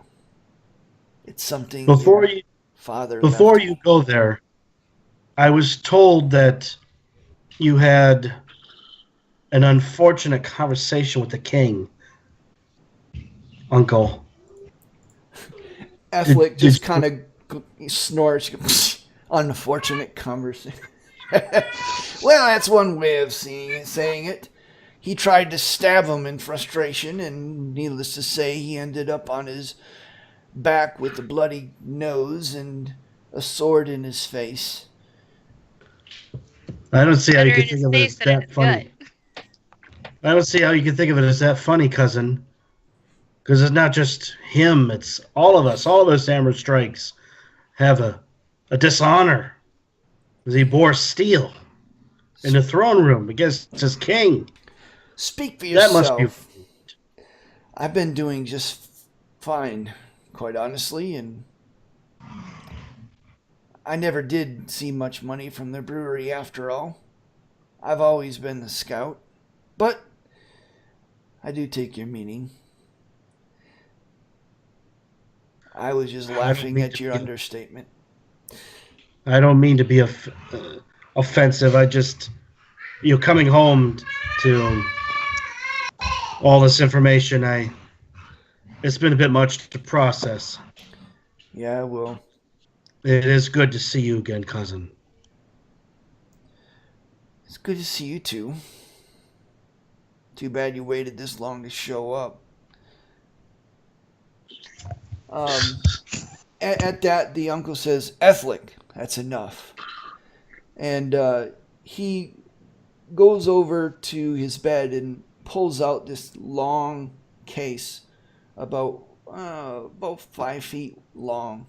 And it's takes it out and he places it on his bed. He undoes a couple of latches and opens it. And there, sitting on a bed of velvet, you see a huge maul. It's made of mithril, and it shows signs of use with scratches marring its head, but it still looks like a very dangerous weapon. Its leather-wrapped haft is well worn. You recognize it as the maul that your father used to use, and your uncle kind of picks it up reverently and kind of turns it in his hand, and he goes, well, I believe this is yours. And as he hands it to you, you see that on the head of the maul, along the haft on either side, are 3 small diamonds inlaid. And they seem to flash briefly with an inner light as your hand grasps it, though it's likely the result of them catching the light, in the fireplace. It feels very natural in your hand, very comforting, as if it belongs. You feel the stirrings of, perhaps for the first time in a long time, rage in the back of your mind as your thoughts naturally drift towards the trolls that slew your father. And I will give you the Mithril Maul of Melkor. Emeraldi pulls, just appreciates it and pulls out his own battle axe. Now, do you remember this? Ah, yeah, the family heirloom. How can I forget? Melkor always used to say it was Nice. worth almost anything, but he never would say why. Odd that. I have copied and pasted the abilities of this maul into chat for you. You gain a +1 bonus to attack and damage rolls made with this magic weapon. In addition, once per long rest, you may, as a bonus action, call upon the axe's power. If you do so, you gain temporary hit points equal to 2d10 plus your con mod for 1 minute. You must attune to this weapon to use it. Okay. Emeraldi basically exchanges weapons. I must return the family heirloom. And since you're the eldest in the family, I return Melkor's battle axe to you. And I'll take my father's maul. And I shall strike vengeance with Baranar's blessing. Awesome! Yeah. That's pretty cool. +1 plus a ability is pretty awesome. Yeah. Yes, indeed. And that is actually your very first magic weapon. It only took a year and a half. That's a pretty awesome magic weapon, though. Yeah. Well, says Ethlic, if you're bound and determined to do this, then you're going to need a guide. I would be remiss if I didn't offer to go along with you, cousin. If you have Banner, can I insight check him now? Because he didn't seem like he cared about this at all up until now. Sure. Beetle's super suspicious of this guy. Um, I don't like him because he has red hair. Villains just thinks it's wonderful that a family got back together, so his naivete is exposed. Banner, you definitely see that he's angry and bitter, but you don't know why. But it seems to be directed at Emeraldi specifically, but you get the sense that his offer to help is genuine. He wants to. Okay. He wants to help. It's his family, Okay. for better or worse, you know. Good. Okay. You have to love him, but you don't have to like him, type deal. Sure. Okay. Got it. I equip them all officially. All right. And we'll say that over the next 10 to 15, maybe 20 minutes, you guys engage in small talk, get to know each other a little better. You get the sense that Miriam, a little bit of himself has come back since seeing you, Emeraldi. Though he's not entirely there, he still has the ghosts of his past, and now, of course, his more recent failures. With the passing of your father, leadership of the Hammerstrike clan technically fell to him. And according to all signs that you have seen and heard since arriving, he failed spectacularly. And you remember that your uncle was never a diplomatic person. That was more your dad. He was a negotiator. He was a diplomat. And your uncle was more wild. He enjoyed being out on the Shar. He enjoyed being in the Lion Guard. That was his life because it suited him. And dwarves are to a very high degree able to, are self-deterministic. They're able to make their own choices within the confines for the betterment of the clan. So he took to that life well. Being suddenly found or thrust in the position of the head of the clan, especially with his past struggles, apparently was the straw that broke the camel's back. But as you finish your attunement period and the small talk, Ethlic, your cousin, just kind of says, well, and that's what I've been doing. I guide caravans to the Shar. I do some contract work for the Lion Guard. That's about it. Right now, I just finished a guide job.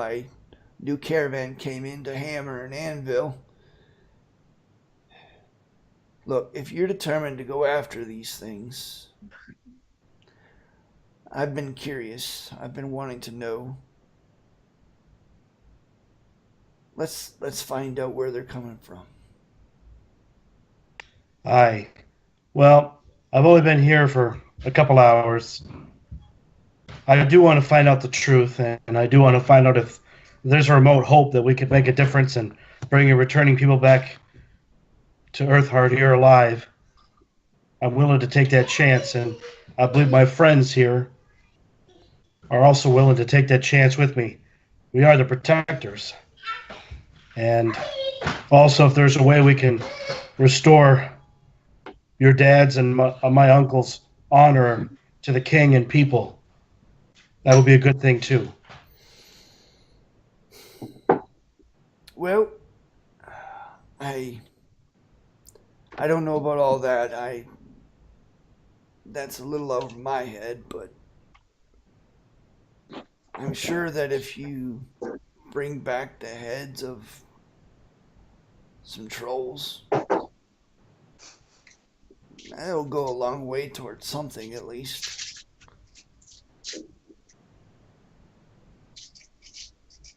So what's your plan? My plan is to find out more information before I do anything else. But I think my compatriots now, I think we're getting a little thirsty, and we haven't really started to eat our food here. But It's been always like can an always hour. think We've probably eaten that food. Oh yeah. You guys have been chowing on the food all the while. Emeraldi kind of joke. Well, what do you think of this dwarf sausage? It's really good. I'm glad that you like Prestidigitation, some of the wildlife around the Shar. Emeraldi, I know it's been a long time, but we spent 3 days getting ready for this. If your mom's alive, it's already been a long time, but there's no reason to delay. If you want to, I mean, we're outfitted and ready, I think. If your cousin is. I still have one more spot, and that's with my note here to go visit the Lion Guard and see what information they have since then. Do you think it's wise to let other people in town know what we're about to do, since it seems like this would be frowned upon by those in charge? I have a suspicion that going there would only work out poorly for us in the long run. I think so too. I think we should just head out. Well, Maybe Ethlic has some insight. He's here all the time, actually. It's a good idea. What do you say, Ethlic? the Lion Guard. Honestly, they just patrol the roads. They don't really, in the surrounding villages, they don't really go after the trolls like they used to. I can tell you this. I've gone with my father, and he kind of nods over to Miriam. And in passing, have to admit, and he looks a little guilty as he says it.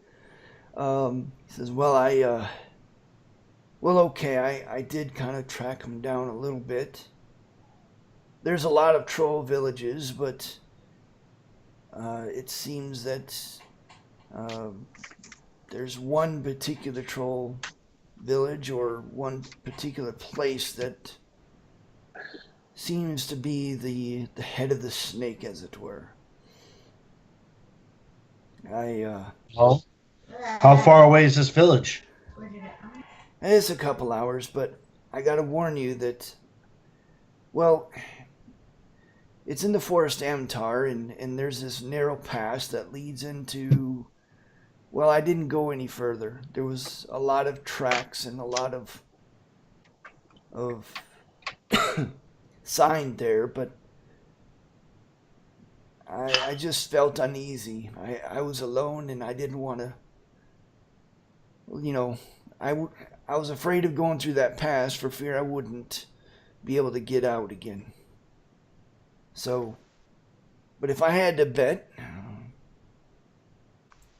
that might be a good place to start. All right. Well, I looked at the party. Well, should we go check out this troll village and see what they have? I'm sure Emeraldi looks at Clavis. I'm sure you could probably lead us there a little more safely. Clavis and I are still outside. Yeah, Clavis and Dawn. Oh, okay. outside. I wasn't sure. We aren't far though. We're just like out front. That sounds good, Emeraldi. Your cousin sounds like he knows exactly what we need to do. I don't like the sound of that pass, though, but it seems like there's no other way in. Well, I don't know that there is, but like I said, I didn't go in there. I felt uncomfortable. Not There's without no backup. shame. Well, the hammer strikes are no longer alone. And he throws an arm on Emeraldi's shoulder. So it would seem. It's good to have tall friends. Well, I need to grab a couple of things, but if you're of a mind to go now, I can meet you at the front gate in short order. How about you, Miriam? You're going to come with us? Dust off that sword arm, battle axe arm of yours? Miriam kind of thinks a moment and then just kind of depreciatingly shake his head no. And he goes, "No, my boy, I'm nearly 300 years old. I think something like this is best left to younger lions." Emeraldi does take a moment, but you do remember if I find Melania, you know who's going to have to take care of her, right? His grin fades and he goes, "If you find her, well, we'll deal with that." So if you come with us, we could use your wisdom. He just kind of shakes his head and goes, "No, I'm sorry. I'm not ready to do that." I'm going to pray for you, Uncle. I'm going to pray for you that you find a way to forge that pain you have inside of you into a mithril chain of courage and determination not only to seek revenge on these trolls, but to find perhaps lost family members, and also to support your son and your nephew on this journey. Well, I appreciate that, boy. I really do. I know that it's been a long road. Maybe before the end of my life, maybe I'll see better days, but look, we're just wasting time. I wish you the best, my boy, and yeah, when you get back, you still own the land that the brewery is on. I'm sure you do anyway. I don't think the king has repossessed that land. You know I don't remember the recipe. Son, before I was a lion guard, I was a brewer. Don't you worry about the recipe. Well, in that case, you definitely have to stay here because that recipe cannot die without being put to pen, or at least be put to batch. Fair enough. Well, if there's nothing else, he kind of cocks his head and thinks for a moment, and he goes, there's actually a dwarf I've got to see. She visited me often over the last couple years. Well, anyway, good luck.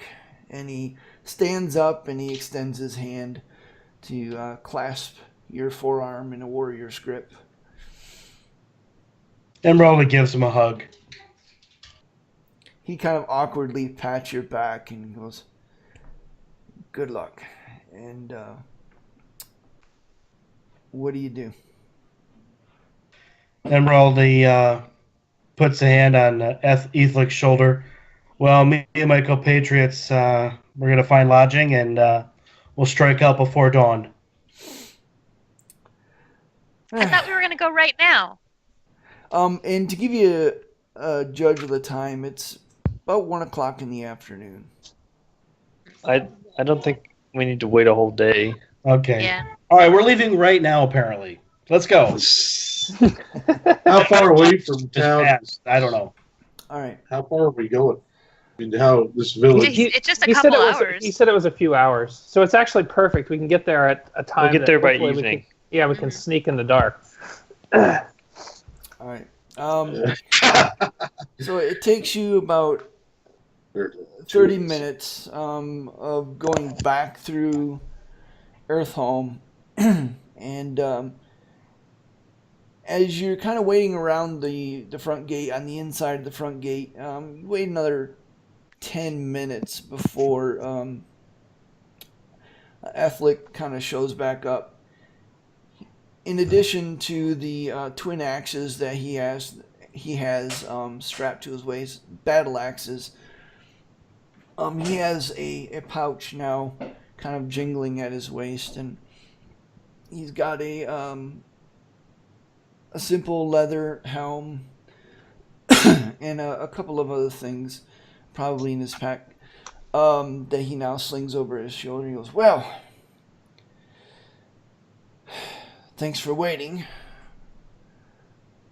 I guess we should be going then. Are we going to go by foot, or should we maybe get some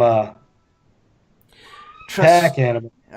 No, you don't want to get pack animals. They'll be cut by the sorry, Dwarven voices, man. Oh, we're going through that area, through the razor leaf. Yes, the razor leaf.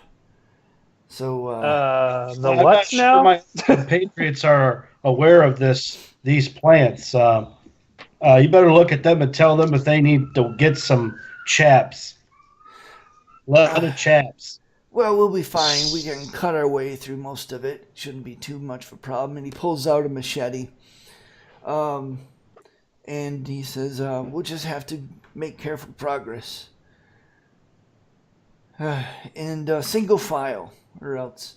He kind of looks at you and goes, okay, yeah. So razor, jeez. As you go through, stay in single file, otherwise you'll end up with a lot of lacerations. Razor weed is very, very sharp along the edges, and if you go through very quickly without cutting it down to size, well, it'll reach out and grab you before you know it, and many times you can be going for a good mile before you realize how badly and how often you've been cut.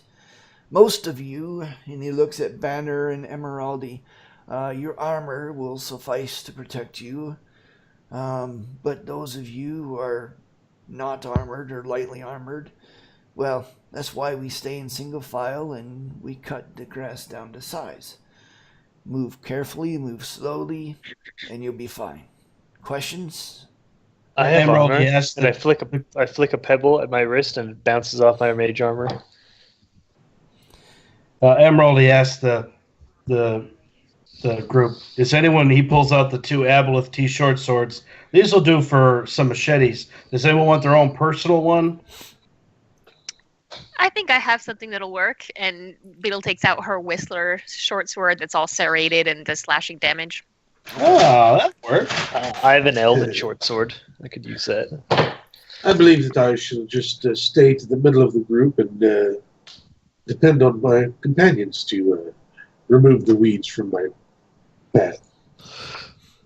Emeraldi sighs. I just wanted someone else to try using these. Here, Emeraldi, I'll take one. I probably need to cut them down near my face. The rest of you are much shorter than I am.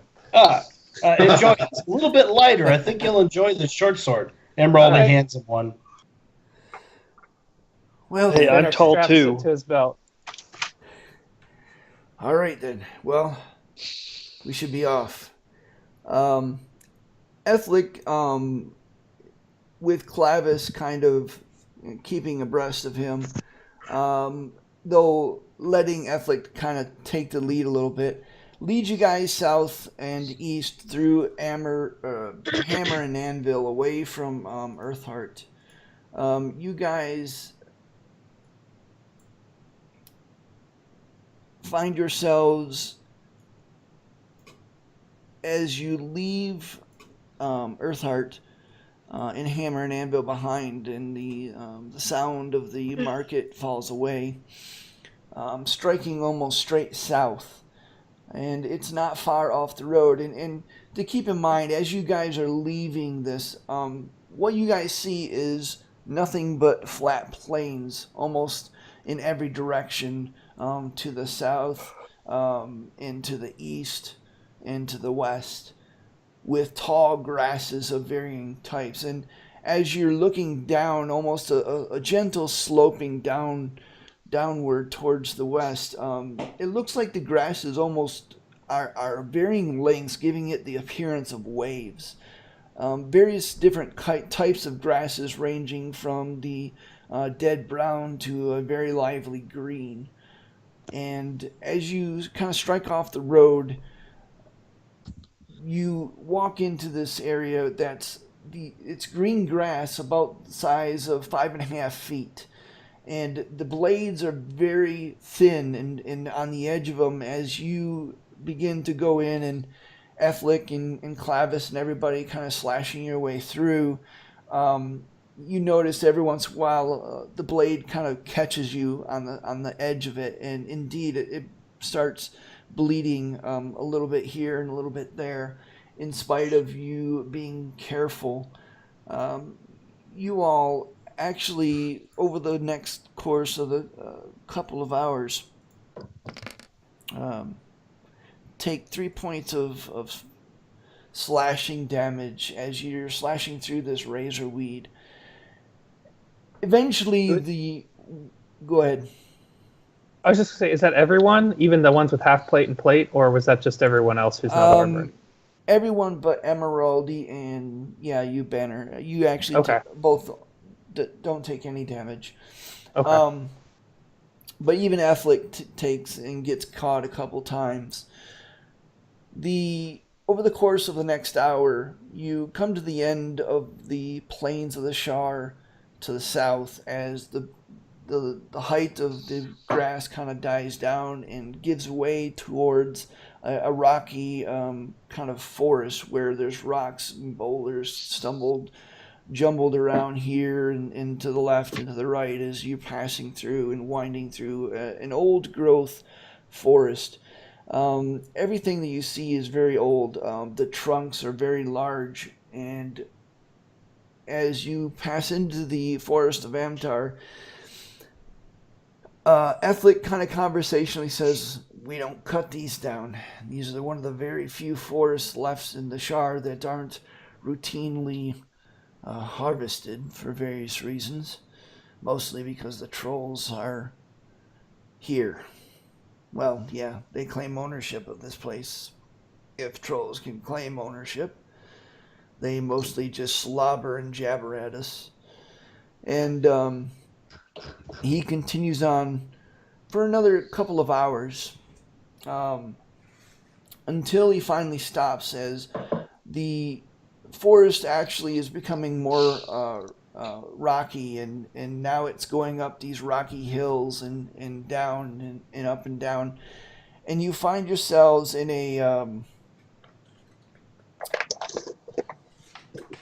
an opening. It looks like there's a couple of trees, kind of the roots are growing over the rock, and each tree is kind of bent away from this small path. Indeed, as you guys get close, Clavis kind of grunts in surprise as he marks the sign and passage of several trolls. And he says, there's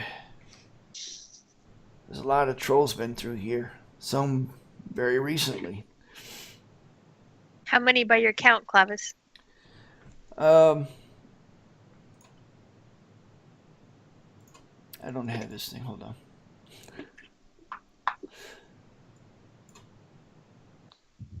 What? What have this bitch?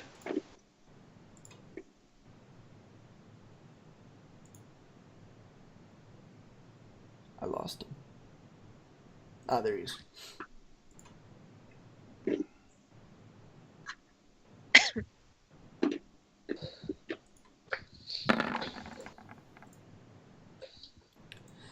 He just kind of shakes his head and goes, "Can't really tell. There's so many tracks going in and out. All I can tell you is that they've been going through here for quite a long time." And as you kind of look down, you see that indeed the path is very well worn. Ethlic kind of looks around and goes, "Well, this is as far as I've gone.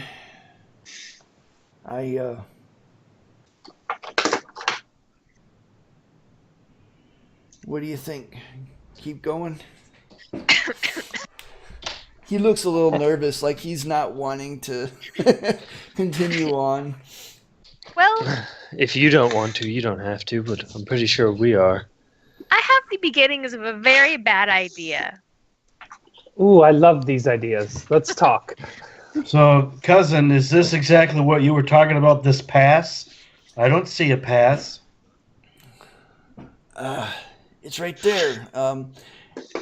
Yeah, you see a pass. It's really hard to see. It's kind of like two rock walls that goes up that's cut like in this hilltop.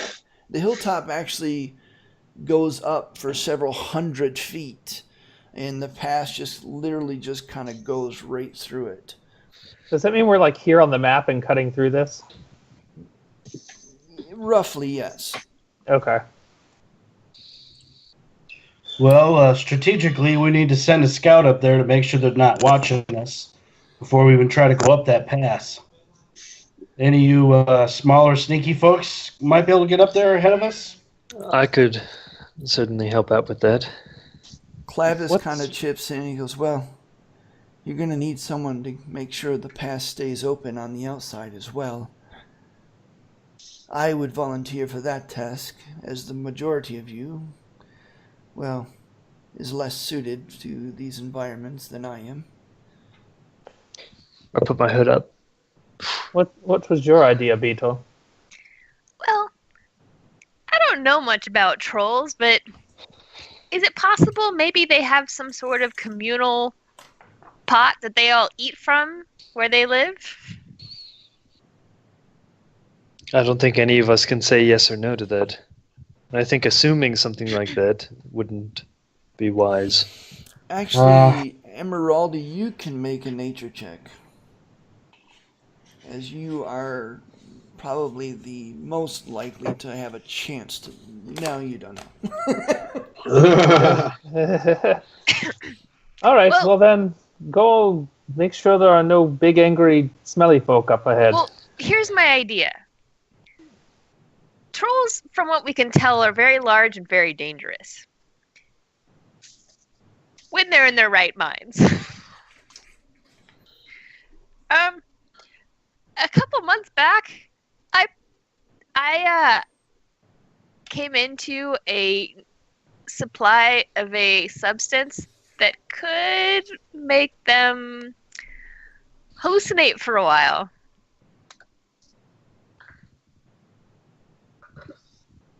And she Are you pulls out talking a little about sack of mushrooms? hallucinogenic mushrooms that she stole from I don't know who, like back in Everland Yeah, forever ago. And No, She's you- got like a That's a full laugh. sack of like hallucinogenic mushrooms. I think you bought them from a Drogar.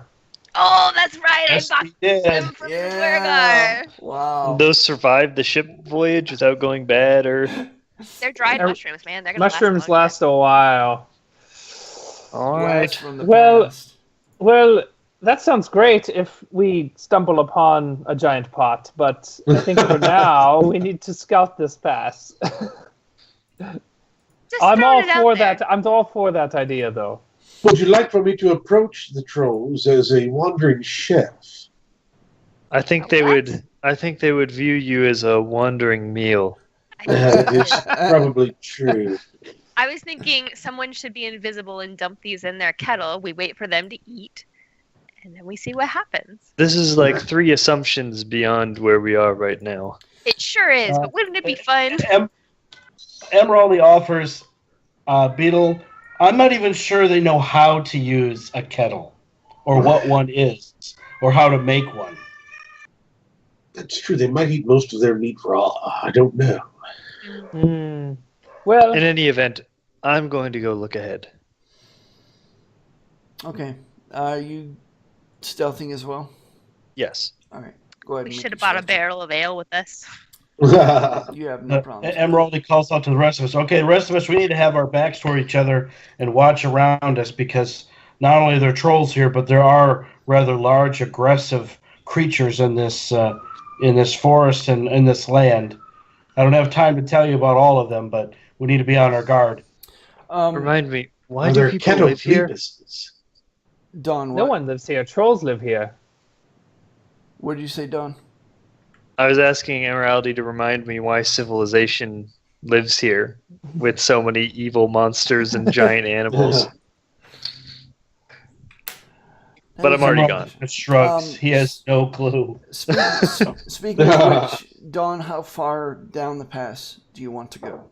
How long is the pass and how far away is it from where the party is? It's as far as you can see. The pass goes.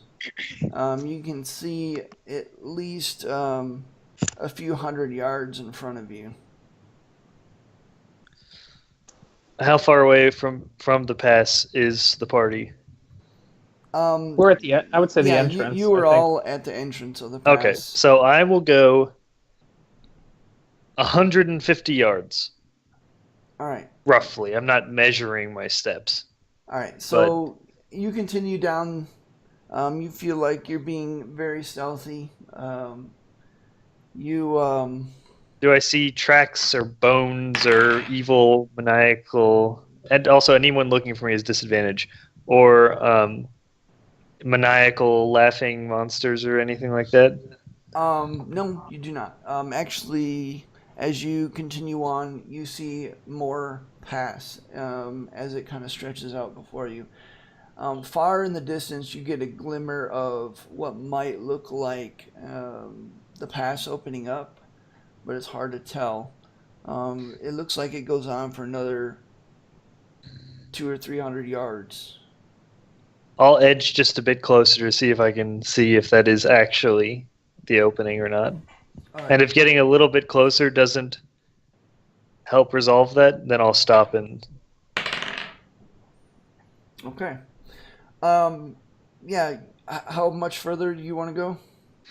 Oh, not far, like 20 yards or so. Just to edge up a bit and I like lean around, try and see if that's actually what it is. And if it is, then I'll just go back and tell everyone that the pass is not blocked. There hasn't been like a rock slide or anything, and it looks like we can actually get through here. Okay. It is clear, right? There aren't like it's, obstacles. It's early evening. It's a rocky pass. It's dry dirt on the bottom.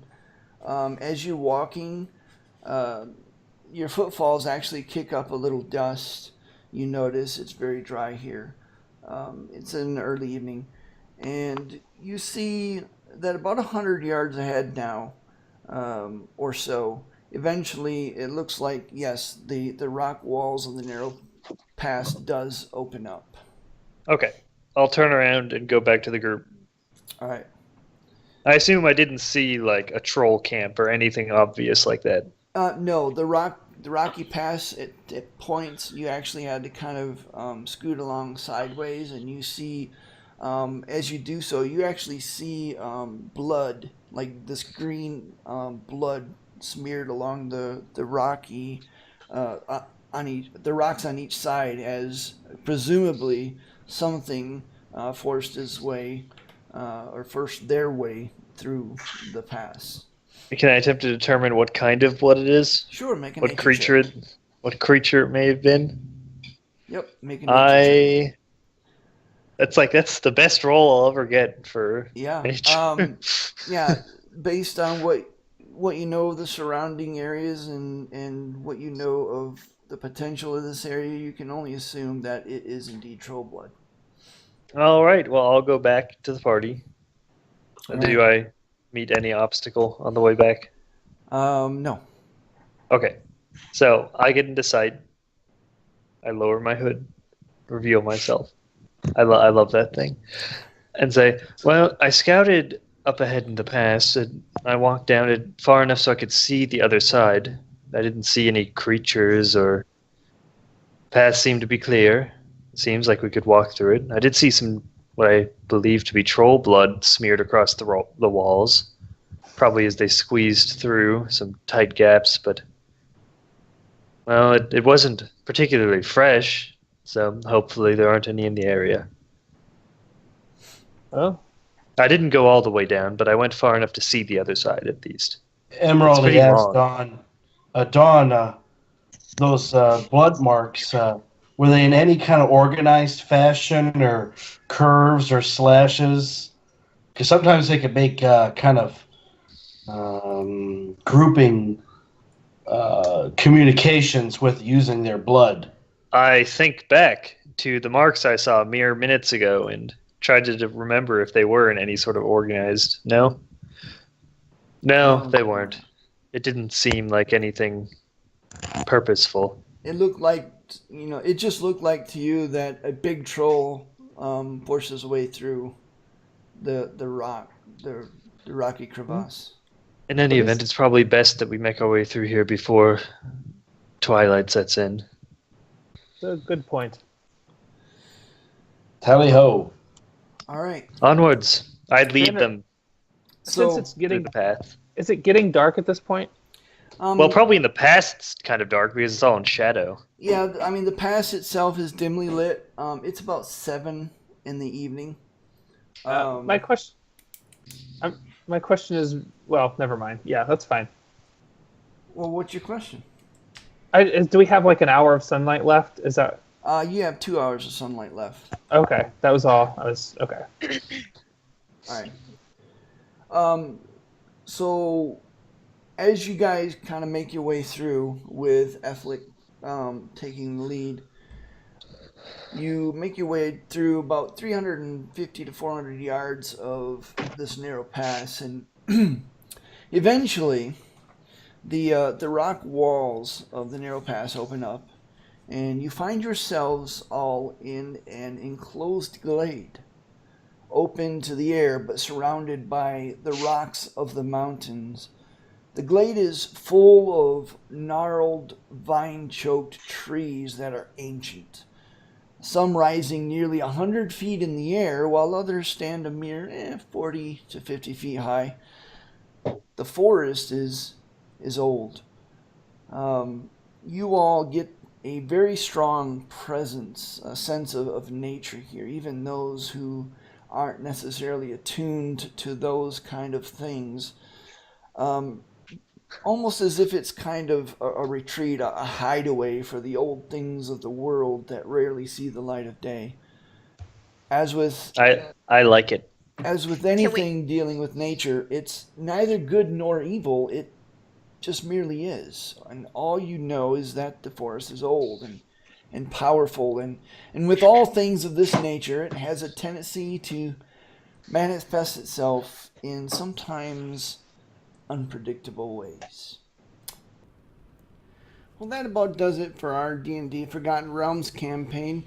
For this session, if you've enjoyed this video, make sure to show your support by hitting the like button and subscribing to this channel. More will be forthcoming. As always, if you want to watch live, we're available. The Twitch link is down below, as well as my Twitter handle. Until next time, have a great day.